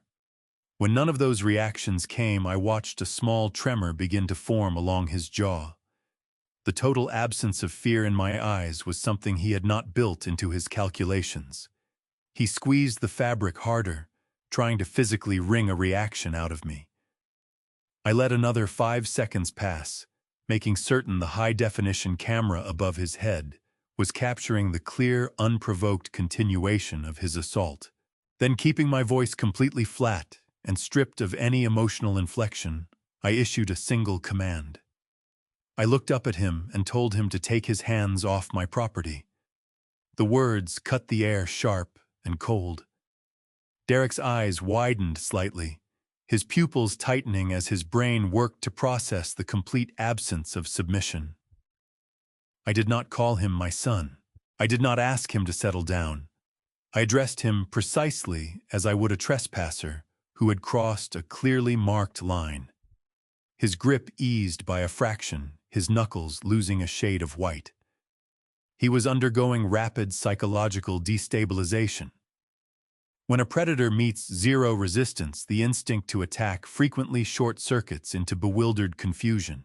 He opened his mouth to launch another threat about the commercial loan underwriters, but the words stalled in his throat. He had come looking for a victim and found a concrete wall instead. He released his right hand from my shirt and took a half-step back, chest still heaving. He tried to hold his dominant posture to keep looming over the armchair, but his physical presence had already been hollowed out by my silence. Just as Derek drew breath to start a fresh round of financial extortion, the measured sound of footsteps came from the hallway. Elaine emerged from the shadows of the corridor. She was fully dressed in a tailored wool sweater and dark slacks, looking as though she were stepping out for a quiet Sunday brunch, rather than into an active home invasion. She did not hurry. She did not shrink. She walked with the unhurried, unassailable composure of a woman who held absolute authority over her home. Her path carried her directly past the wide-open archway of the kitchen. Inside, Portia was in the process of wrenching the wooden spice rack off its wall bracket, sending a cascade of glass jars shattering across the ceramic floor. The air turned sharp with the smell of crushed oregano and broken glass. Any reasonable person would have cried out at the sight of their kitchen being systematically destroyed. Elaine did not even turn her head. She moved past the archway, as though Portia were nothing more than a faint draft of cold air. She crossed directly to the stainless steel programmable coffee maker on the far granite counter. I had set the automated timer the night before, calibrating it so the brewing cycle would finish at exactly 5. The machine had just completed its run. Elaine opened the overhead cabinet, selected her favorite ceramic mug, and poured the steaming black French press coffee with complete calm. Portia froze in the center of the wreckage, a heavy cast iron pan gripped in both hands. She stared at Elaine, entirely bewildered by the absolute indifference aimed at her destructive tantrum. She shrieked, demanding to know where we had hidden the secure banking tokens. Elaine picked up a silver spoon, stirred a small measure of sugar into her coffee, and tapped the spoon twice against the rim of the mug. She walked out of the kitchen without a word, leaving Portia standing in the shattered glass and scattered spices, looking entirely foolish and completely irrelevant. Elaine carried her coffee into the living room and settled gracefully onto the sofa a few feet from where Derek stood. She crossed her legs, took a slow sip from her mug, and turned her attention to the front window, watching the early morning light begin filtering through the trees. She did not look at Derek. She did not acknowledge his wrinkled shirt, his flushed face, or the fact that he had just physically assaulted her husband. The psychological impact of our combined indifference landed on Derek like a blow to the stomach. His entire strategy depended on fear. He needed us to panic so he could seize the narrative and force our compliance. Instead, he was standing in the middle of our living room, sweating, panting, while we treated his catastrophic life crisis like a mild inconvenience interrupting our morning routine. The stark contrast between his manic desperation and our undisturbed calm shattered whatever remained of his rational thinking. He let out a guttural sound of pure, unfiltered frustration. He began pacing hard back and forth across the Moroccan wool rug, his heavy leather dress shoes stamping down into the woven fabric and leaving deep impressions in the fibers. He understood now that physical intimidation had failed entirely. He understood that destroying the kitchen had produced no leverage whatsoever. He needed a new weapon, and he needed it immediately. He stopped pacing and pulled his smartphone from his pocket, gripping it so tightly I half expected the screen to give way under the pressure. He leveled the device at me, eyes stretched wide and frantic. He declared he was finished trying to reason with a senile old man. He announced he was dialing the municipal emergency dispatch that very moment. He threatened to request an immediate psychiatric ambulance. He promised to tell the paramedics who arrived that I had lost all grip on reality, that I had locked the family accounts in a paranoid delusion, and that I had turned physically violent, a danger to myself and to my wife. He was playing his last, most desperate card. He was trying to run the Millbrook Pines strategy right here in the living room, using the threat of a forced medical hold as leverage for the banking passwords. He held the phone up, thumb hovering with aggressive intent over the digital keypad. He stared at me, banking on the sheer terror of being wheeled away in restraints to finally crack my composure. He wanted me to lunge forward, to plead with him, to put the phone down, to hand over whatever he asked in exchange for ending the call. He wanted his father back. He wanted the gullible man who had blindly rescued him from every financial disaster he had ever stumbled into. I did not move a single muscle. I stayed reclined in my armchair. Elaine calmly raised her mug and took another quiet sip, the ceramic rim concealing the faint, knowing smile beneath it. I looked directly at the desperate man clutching that glowing phone, and I said nothing at all. I simply sat in the shadows of my own home and waited for him to arrive at the realization that he had already lost everything permanently. "You don't need to make that call." My voice cut through the heavy, suffocating air of the living room with the cold precision of a steel blade. I kept both hands resting flat against the armrests of my leather chair, projecting absolute stillness. "I already did." Derek froze. The thumb that had been hovering aggressively over the illuminated screen stopped dead. His eyes dropped from the keypad to my face, his mind working to process the structural shift that had just occurred in the room. He had been expecting a plea, a desperate bid for mercy. He was expecting me to fold under the threat of a psychiatric hold. Instead, I had just told him that the exact weapon he was preparing to use against me had already been deployed against him. I watched his brow tighten as he tried to calculate whether I was bluffing. I did not give him the time to convince himself I was lying. Before he could so much as open his mouth to demand an explanation, the darkness beyond our front windows detonated. Violent flashes of red and blue tore through the room, throwing the interior walls into sharp, alternating relief. The rotating beams swept across the plaster, slicing through the shadows and dragging long, erratic shapes along the hardwood floors. The pulsing colors caught every piece of destruction Portia had left in the adjoining kitchen, the jagged edges of broken glass, the scattered white papers strewn through the spilled coffee grounds. The deep, penetrating wail of multiple police sirens had been cut at the edge of the neighborhood, replaced by the heavy, ominous crunch of thick rubber tires grinding to an abrupt halt at the end of my concrete driveway. The mechanical rumble of heavy engines vibrating just outside announced the arrival of absolute, unavoidable authority. I had pressed the silent panic fob concealed in my trouser pocket, the precise second his stolen key had engaged the tumblers of my front door. The response time was exceptional. The smartphone slipped from his sweat-slicked fingers.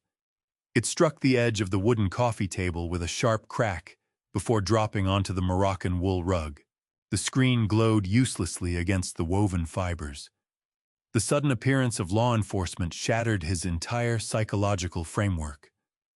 The manufactured narrative he had assembled, a confused, violent father in the grip of sudden dementia, dissolved on contact with reality. You cannot shape a narrative when you are the one standing over an elderly man, face-flushed red chest, heaving in the middle of a ransacked house at 5 in the morning. His jaw went completely slack. The dominant, aggressive posture he had held for the last 20 minutes caved, leaving his shoulders hunched and his chest hollow. He took 2 unsteady steps backward, putting distance between himself and my armchair, as though proximity to me might somehow physically scorch him. In the kitchen, the destructive hurricane stopped dead. Portia dropped a heavy fistful of torn bank envelopes. They fluttered down to the ceramic tile landing softly amid the wreckage she had made. I watched her through the wide archway, as the strobing police lights swept in pulses across her pale, terrified face. The brazen arrogance that had been fueling her rampage evaporated, replaced by the stark, cold realization of how exposed she was in that moment. She looked down at her own hands, grimy with dust and scattered spices, then stared wildly at the broken ceramics blanketing the floor. She was standing at the exact center of a physical crime scene she had produced entirely by herself. There was no accounting for the ransacked drawers or the smashed desk lamp. The material evidence of her intent lay in a perfect, undeniable radius around her feet. She looked to her husband for rescue, but Derek was completely paralyzed. Heavy, synchronized footsteps pounded up the concrete walkway toward my porch. The rhythm of those utility boots striking the pavement carried something uncompromising and final in it. Bright beams from tactical flashlights cut through the sheer curtains, sweeping across the sofa, landing on Elaine's composed posture and lingering a moment on Derek's terrified face. The beams carved through the dark corners of the room, identifying every occupant before the officers had even breached the threshold. The sheer scale of the response made clear that dispatch had treated the silent panic alarm with the highest possible priority. This was not a single patrol car conducting a routine welfare check. I had triggered a priority distress signal, and the municipal police department had answered with overwhelming, decisive force. The perimeter was sealed by armed professionals. Derek's survival instincts finally engaged, but what they produced was pathetic. He lunged toward my armchair not to attack me, but to frantically try to rehabilitate the visual picture of the room. He reached out and attempted to smooth the crumpled collar of my cotton shirt, the one he had twisted violently in his grip just minutes before. He bent down, his voice collapsing to a shaking, frantic whisper. "Dad, you have to tell them it was a misunderstanding. Tell them I came to check on you because the accounts were locked. Tell them Portia accidentally knocked over a shelf in the dark. He was actively trying to enlist me as a willing accomplice in his own defense. He believed he could still leverage whatever residual paternal affection I held to shield him from the consequences now standing on my front porch." I raised my right arm and firmly swatted his trembling hand away from my collar. The rejection was absolute. I held his eyes as I shook my head in one slow, deliberate motion. I was not going to throw him a lifeline. I was not going to lie to the officers, and I was certainly not going to run cover for the woman standing in the ruins of my kitchen. Elaine set her ceramic coffee mug down onto the silver tray with a soft, final clink. She rose from the sofa, smoothing the wrinkles from her slacks, her posture radiating an impenetrable calm. She stepped away from Derek, leaving him isolated in the center of the room. We were drawing a definitive line separating the victims from the intruders.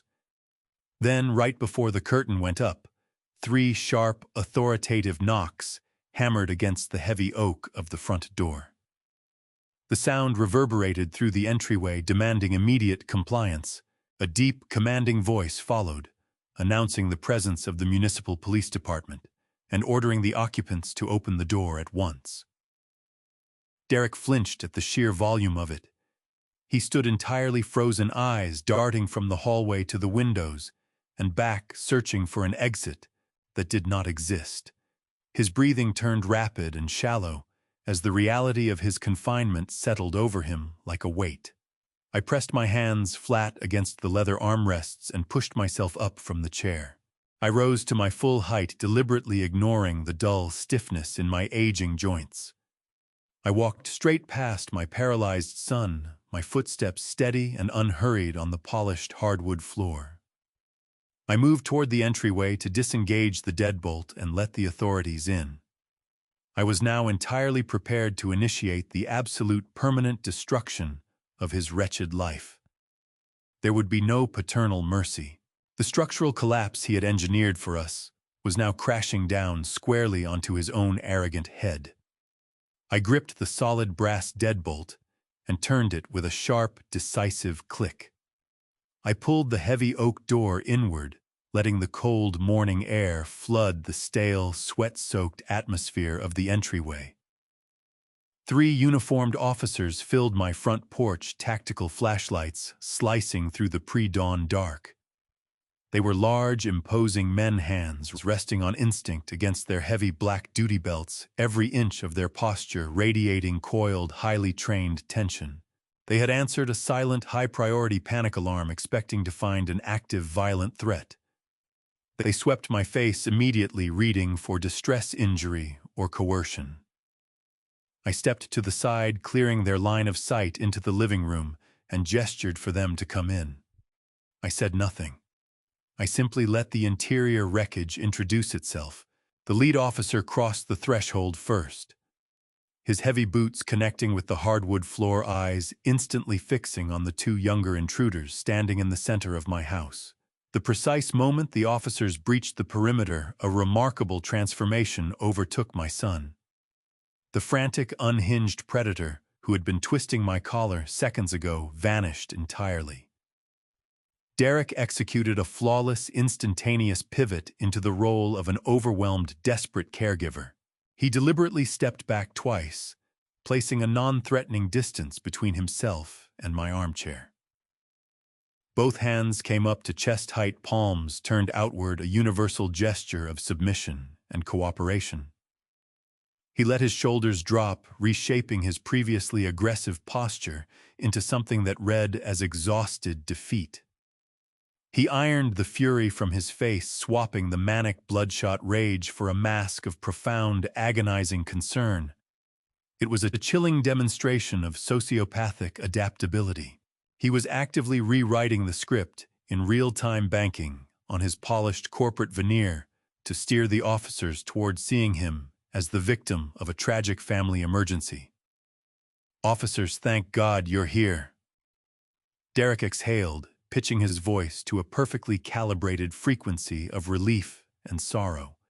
He moved a cautious step toward the lead officer, shaking his head as though carrying an unbearable emotional weight. "I am so sorry for the confusion. You shouldn't have had to come out here for this. My father is in the middle of a severe dementia episode." He gestured toward me with a trembling hand, treating me as though I were a fragile, unpredictable device on the verge of detonating. "He's been deteriorating rapidly over the past few months. This morning he woke up completely disoriented, locked me out of the family bank accounts, and became violently paranoid. He's convinced everyone around him is after his money. I only came over to check that he was safe, and he just completely came apart." He did not stop there.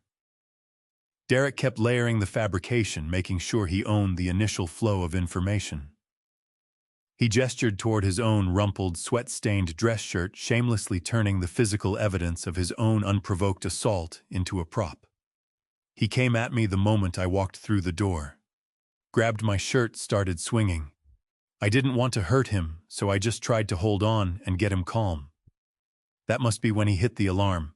Derek held the lead officer's gaze, projecting an aura of heartbreaking sincerity. "He's a danger to himself and to my mother. He needs to be transported to a secure psychiatric facility right away for a mandatory evaluation. I already have the intake paperwork prepared for Millbrook Pines Convalescent Center. Please, you have to help me get him into an ambulance before someone gets hurt." Right on cue, Portia materialized from the wreckage of the kitchen. She had clearly read the shift in the room and slipped seamlessly into her supporting role. She came through the wide archway with her hands pressed tightly against her chest, eyes wide and glistening with manufactured unshed tears. She stepped carefully around the shattered ceramic bowls and the scattered torn bank envelopes she had personally destroyed just minutes before.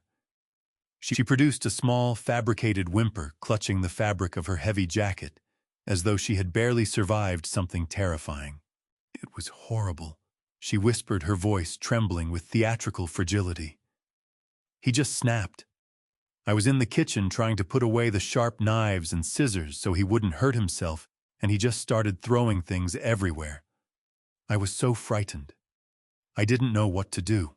She moved alongside Derek, resting her head against his shoulder, a perfect portrait of a traumatized, devoted couple holding each other together through an impossible domestic crisis. The three officers absorbed this torrent of information in complete silence. They were professionals trained to assess volatile domestic situations. They scanned the catastrophic damage in the kitchen, the yanked drawers, the broken glass. They studied Derek's disheveled clothing and Portia's trembling hands. Then their collective gaze turned toward me. The lead officer took one slow, deliberate step in my direction. His hand drifted slightly closer to his utility belt, an instinctive response to approaching a potentially volatile subject. He was reading my threat level, trying to reconcile the account of a violence-prone, dementia-riddled maniac with the man standing quietly beside the front door. I did not interrupt their performance. I did not raise my voice in righteous indignation, nor did I rush to defend my sanity. The most fatal error an innocent person can make when accused of violent hysteria is to respond hysterically.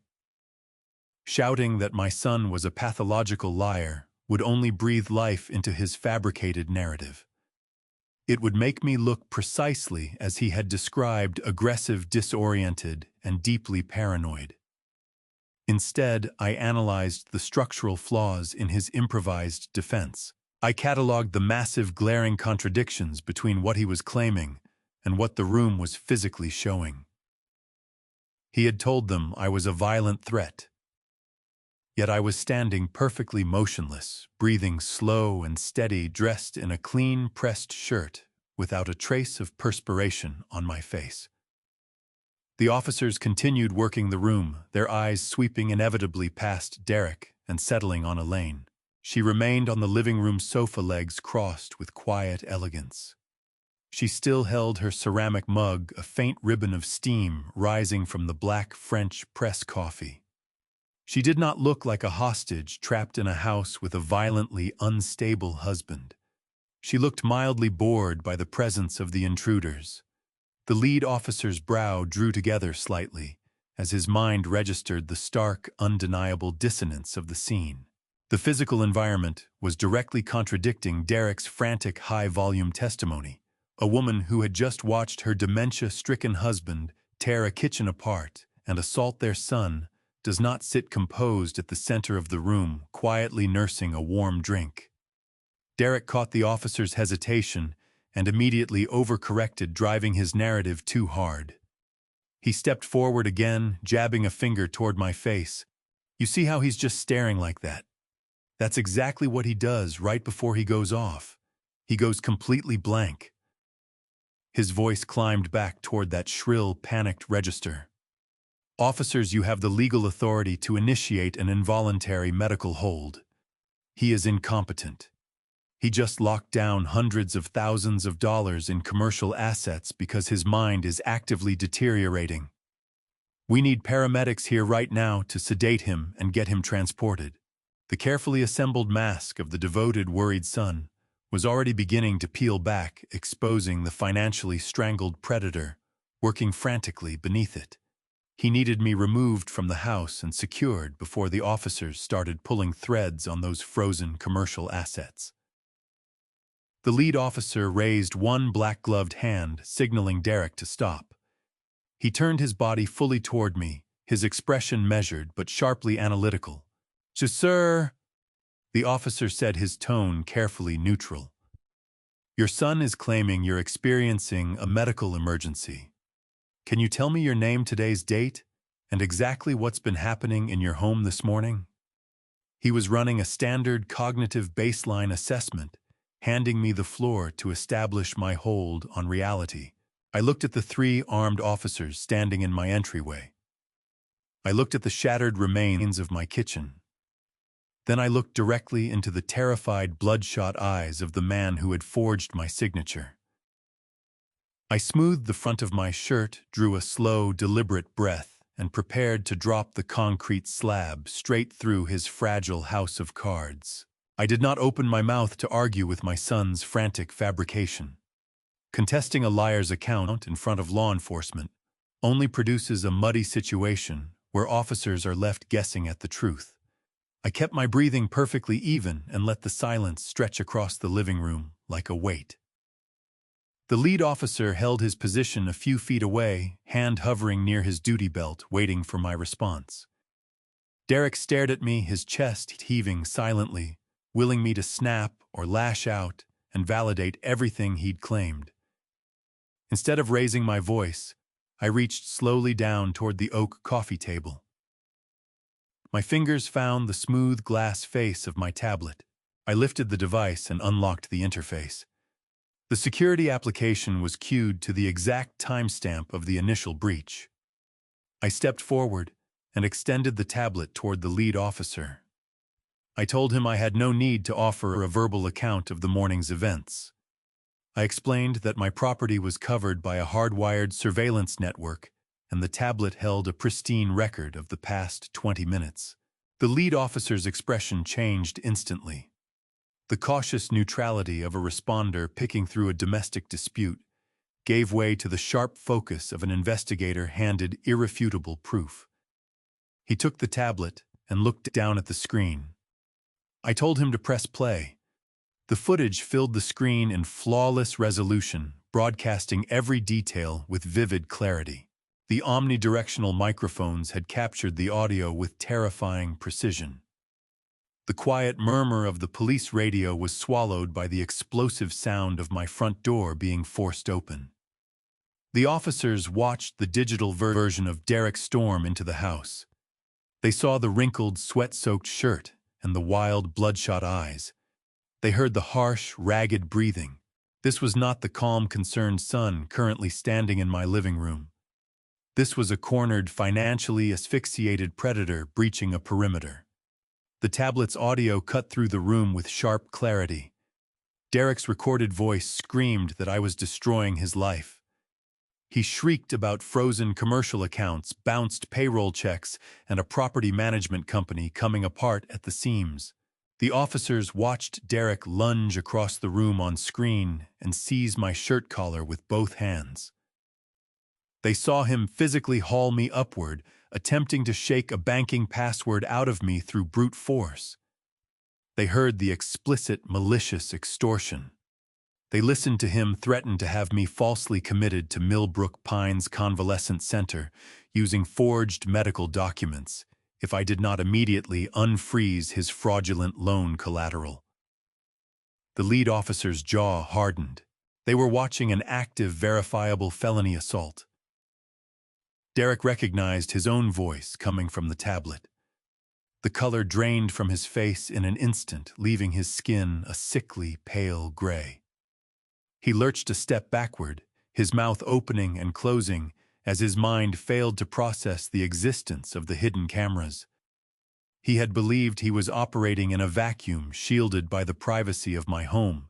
Before he could mount any kind of defense, the video feed divided into a dual-screen display, pulling up the secondary camera angle from the kitchen. The officer's eyes tracked the new footage. The recording showed Portia violently wrenching heavy oak drawers off their metal tracks and hurling my personal property across the ceramic tile. The synchronized audio caught her shrill, demanding screams for my checkbooks. The footage showed her deliberately sweeping the contents of the built-in desk onto the floor, shattering the glass lamp, and tearing through medical files in a frantic hunt for financial documents. The lead officer slowly raised his eyes from the glowing tablet and looked directly into the ruined kitchen. His gaze moved across the scattered spices, the broken ceramics, and the torn envelopes lying at Portia's feet. The physical aftermath matched the digital recording with absolute precision. The fabricated story of a dementia-stricken man tearing apart his own home collapsed entirely. Portia shrank back against the doorframe, trembling as the officers compared her actions on screen to the crime scene surrounding her feet. Derek tried to intervene, his voice cracking with a pathetic pitch. He raised his hands and took a step toward the lead officer, stammering that the video was completely out of context. He claimed the footage had been altered, that I had provoked him before the recording began, and that he was only attempting to restrain me. The two secondary officers did not wait for an order. They moved forward on instinct, hands resting firmly on their duty belts, boxing Derek into the center of the living room. The physical repositioning was an unmistakable warning that any further aggressive movement would be met with immediate force. The visual evidence had entirely stripped away his capacity to lie, but the footage only captured the physical expression of his crimes. I needed the officers to understand the massive calculated financial conspiracy that had been driving his violence. I turned my back to the heavily flanked intruders and walked calmly toward the small wooden credenza in the hallway. I opened the top drawer and retrieved the thick manila folder that Attorney Grantham had prepared and sealed for me the previous morning. The folder was dense with certified legal documents and official municipal stamps. I carried it back into the living room and held it out. The lead officer paused the video on the tablet and accepted the sealed envelope. I told him to break the seal. He opened the flap and drew out the crisp linen documents. I narrated the folder's contents with cold, clinical precision. I pointed to the flawlessly forged, comprehensive financial power of attorney that had granted my son illegal access to my entire net worth. I directed his attention to the predatory commercial loan application that fraudulently leveraged my paid-off home as collateral for $400,000. The officer turned to the next page and found the official stamped police report I had sworn out the previous morning at the downtown precinct, naming Derek as the primary suspect in an active felony identity theft investigation. Every malicious move had been thoroughly documented and legally neutralized. I did not stop there.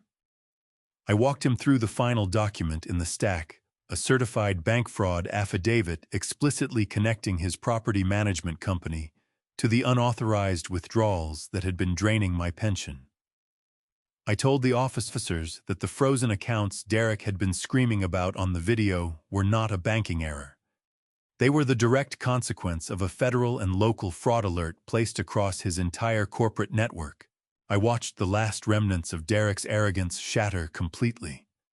He stared at the thick stack of legal evidence resting in the officer's hands. He grasped the full scale of the trap I had constructed around him. He understood that I had been aware of his forgery for days, that I had let him walk without hesitation, straight into a financial and legal woodchipper. The checkmate was absolute. The lead officer lowered the certified documents and fixed his gaze on the man standing paralyzed in the center of my living room. He did not invite Derek to offer a rebuttal or a counter-statement. The mountain of verified evidence in his hands had made any preliminary field interrogation entirely unnecessary. He reached down to his thick leather duty belt. The sharp, heavy metallic snap of steel handcuffs being unclipped from their molded pouch cut through the silence of the house. It was a mechanically distinctive sound that instantly altered the atmospheric pressure of the entire room. I watched Derek's face as that small metallic click registered in his brain. Whatever color remained in his cheeks drained away, leaving his skin the pallid, translucent gray of wet cement. The arrogant, untouchable corporate shell he wore like armor fractured and fell in jagged pieces, exposing the terrified, financially suffocated fraudster trembling beneath it. The officer closed the distance in 2 authoritative strides, eliminating the space between himself and my son. He issued a sharp, non-negotiable command for Derek to turn around and place his hands behind his back. Derek did not resist. His central nervous system appeared to have shut down entirely under the crushing weight of the legal consequences closing around him. He pivoted slowly on the heels of his expensive leather dress shoes, shoulders rolling forward in absolute humiliating defeat. The officer secured Derek's right wrist first, ratcheting the steel bracelet down tightly over the cuff of his rumpled, sweat-stained dress shirt. As the cold metal locked into place, the officer announced the charges in a loud, unwavering voice. Derek was being placed under arrest for felony elder abuse, aggravated assault, and breaking and entering. The sheer weight of those charges hung in the cold morning air. Derek winced as his left arm was drawn firmly behind his back to meet the right. The heavy, brand-new Breitling watch he had so proudly displayed at my dining table just 5 days prior clinked sharply against the unforgiving police hardware. The contrast between his stolen luxury and his immediate physical captivity was a masterpiece of poetic justice. He was no longer a property manager overseeing a vast real estate portfolio. He was a secured prisoner standing on the exact ground where he had violently attempted to extort his own father. The secondary officers flanking the entryway did not stand idle. The moment Derek was physically restrained, their focus pivoted toward the catastrophic wreckage filling the kitchen. Portia was still standing exactly where she had frozen when the police sirens first cut through the night outside. She was encircled by an undeniable radius of shattered ceramics, crushed spices, and violently torn financial envelopes. She had foolishly assumed that because she had never physically laid hands on my collar, she was somehow insulated from the serious legal consequences of the home invasion. She believed she was a protected bystander in her husband's desperate extortion scheme. That delusion evaporated the moment 2 heavy-set officers stepped through the wide wooden archway and ordered her to move carefully away from the broken glass. Her trembling dust-coated hands moved on instinct, dragging down the fabric of her dark sweatpants in a completely futile bid to erase the physical proof of what she had just done. The officers extended no gentle consideration, none of the fragile protective handling she had angled for with her manufactured whimpering minutes earlier. To them, she was a co-conspirator who had been caught red-handed inside a demolished crime scene, and they treated her accordingly. One took firm hold of her upper arm and steered her clear of the wreckage while his partner unclipped a second pair of steel cuffs from his belt. Portia's breath hitched her chest, lurching, as the officer told her to put her hands behind her back. The formal charge was read aloud: malicious destruction of private property and active conspiracy to commit financial fraud. That word, conspiracy, rang off the kitchen tile like a struck bell. It told her the police had already mapped her participation in the Millbrook Pines Convalescent Center medical forgery and the predatory loan scheme. She was not going to be filed away as an innocent bystander swept up in someone else's crime. She was being classified as a full co-architect, equally responsible, equally culpable.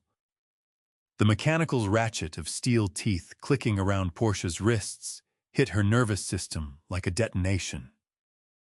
The abstract threat of legal consequences became concrete and inescapable in a single second, and her composure disintegrated. Whatever agreement she and her husband had to present a unified, composed front dissolved on contact with cold metal. She exploded into a hysterical, uncontrolled torrent of weeping the instant the cuffs closed. These were nothing like the careful, weaponized tears she had squeezed out for the officer's benefit. What poured out now was pure, unadulterated terror. Her shoulders thrashed against the officer's grip as she cranked her neck around to find Derek across the hallway. The scream that came out of her was shrill and unrestrained. She told the room, the officers, anyone who would listen, that not one single piece of this was her doing. The forged power of attorney, the pension funds, bled dry the nursing home application. She shrieked that every last idea had come from Derek and Derek alone. She was feeding her own husband into a wood chipper, with both hands gambling that she could bargain her way to a lighter sentence on the wreckage of his. Derek absorbed the blow with a visible flinch. His head turned a fraction, bloodshot eyes stretching wide as the full meaning of what she was doing landed in his chest. Everything they had built together, the months of coordinated deception, the forged paperwork, the layered financial fraud, had not held together for 30 seconds once law enforcement applied pressure. He was standing alone. Armed officers flanked him on both sides. The woman he had married was actively dismantling his defense from across the hallway. And the mother he had tried to have institutionalized was seated quietly on the sofa, cup in hand, watching the wreckage with calm indifference. He had constructed an elaborate criminal architecture on a foundation of lies, stolen signatures, and siphoned equity, and every column of it was collapsing simultaneously in front of his eyes. There was not a single ally left in the room. In one last pathetic contortion of desperation, Derek twisted against the officer's hold and fixed his gaze on me. The domineering, chest-puffed predator who had grabbed my collar and threatened psychiatric institutionalization 20 minutes earlier was gone without a trace. What remained was a cracked, frightened man reaching blindly for a rope that no longer existed. Real tears now tracked down his flushed face, cutting through the sweat, nothing calculated about them. The authoritative register he had used to terrorize me had collapsed entirely, replaced by the thin, cracking voice of a child who had broken something irreplaceable and was looking to his father to make it right. "Dad, please." He begged, his voice threaded with a desperate vibration. "You have to stop them. They are going to put me in jail. You have to tell them it is a massive mistake. We can fix the bank accounts. I can cancel the commercial loan. Just tell the officers to take the cuffs off. I will do whatever you want. Please do not let them take me away." He believed the word father still functioned as a key, that invoking it would unlock the cuffs and restore the old order. What he could not grasp was the engineering reality of the situation. A load-bearing pillar riddled with deep, irreparable rot does not earn a second chance through pleading. The compromised element is extracted cleanly, completely, so the larger structure can survive. I looked at him, the child I had raised, the college tuition I had written, the checks for the early business debts I had quietly absorbed, the wedding I had stood at the front of and funded without hesitation. I conducted a thorough search of whatever emotional inventory remained inside me. Pity, sorrow, hesitation. I came up empty. What I found instead was the clean, cold satisfaction of a demolition carried out exactly according to plan. Portia's weeping continued in the background. I let it. My posture did not shift. My hands stayed flat against the chair's leather arms. When I spoke, every degree of warmth had been stripped from my voice deliberately, permanently, so that the words would leave a mark he would carry for the rest of his life. "Yuck, this house does not harbor criminals." The sentence landed on Derek like a physical weight. His mouth closed. The pleading that had been alive in his eyes went dark, replaced by a hollow, bottomless recognition. He finally understood the full scope of what had happened. The bridge was not simply burned. It had been brought down with precision charges, the debris hauled off the ground, underneath rendered permanently barren. No bail money would materialize. No high-priced legal team would be assembled on his behalf. No visiting hours, no correspondence, no eventual absolution. The lead officer reasserted his grip on Derek's arm and drove him with firm, practiced force toward the open front door. Derek's body stopped fighting. His head dropped, chin sinking to his sternum, and he let himself be moved, a man whose will had been completely evacuated. The thud of the officer's boots on hardwood tracked his passage toward the entryway.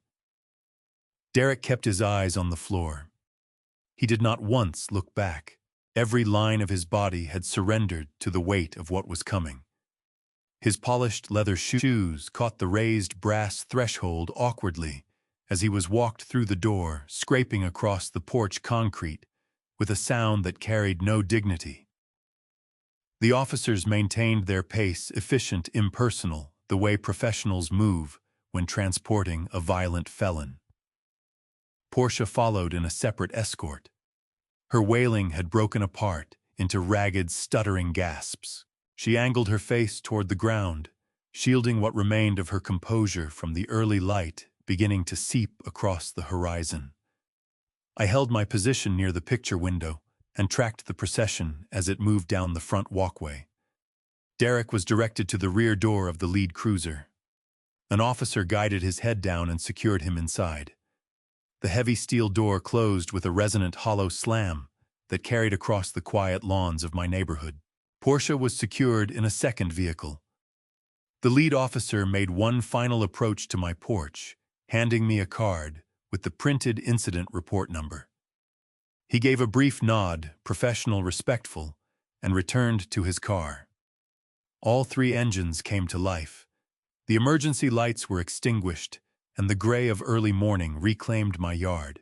The convoy rolled away from the curb.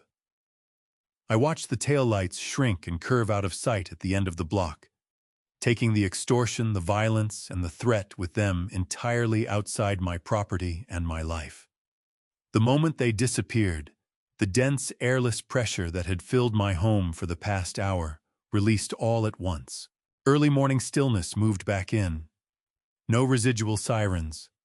No curious neighbors materializing on front steps.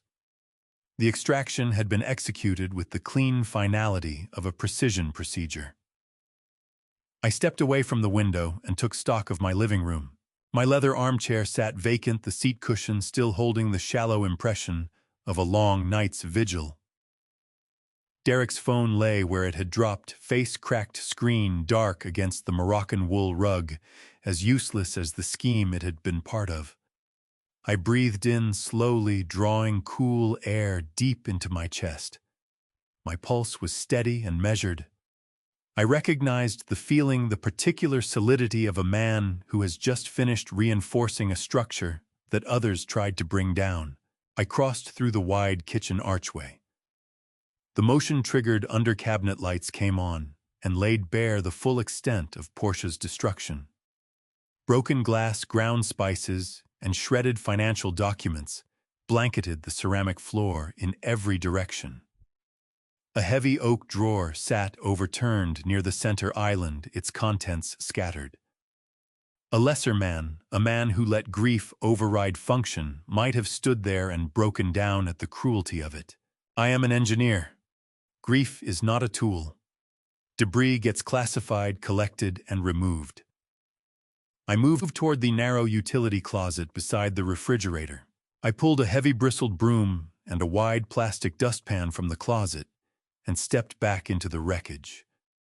I started at the outermost edge, driving the stiff bristles hard against the ceramic tiles. The scrape of broken glass and shattered ceramic across the floor was genuinely therapeutic, an auditory confirmation that every physical remnant of their intrusion was being scoured from my home. I worked the torn bank envelope fragments into a tight, condensed pile. Portia had ransacked the kitchen hunting for a checkbook that carried no remaining legal authority. Now aware that the assets were sitting securely inside an impenetrable vault, I gathered the scattered stainless steel utensils and set them back on the granite countertop. Each deliberate movement was a reclamation, my territory restored by my own hands. I swept the accumulated mound of grit glass and shredded paper into the dustpan. I crossed to the trash receptacle and turned the pan over. The debris dropped into the darkness of the bin and disappeared. The kitchen floor was clean. I returned the broom and the dustpan to the utility closet and shut the door. When I turned around, Elaine was standing quietly beneath the wide wooden archway. She had held her position in the living room while I worked through the hazardous material, giving me the uninterrupted space to finish the job. She moved toward me now, her footsteps soundless against the freshly swept tile. She stopped just inches from my chest. She did not ask how I was feeling. She already knew. Elaine reached up and set her right hand firmly against my left shoulder. The contact was steady and unwavering, carrying a warmth that ran deeper than words. It was a physical acknowledgement of every protective measure I had spent the last 48 hours putting into place. We stood together in the center of the kitchen, beneath the bright glow of the under-cabinet fixtures. We did not grieve the son who had just been marched out in handcuffs. You do not grieve a malignant tumor once the surgeon cuts it free. You dress the incision and feel profound gratitude that your body made it through the infection intact.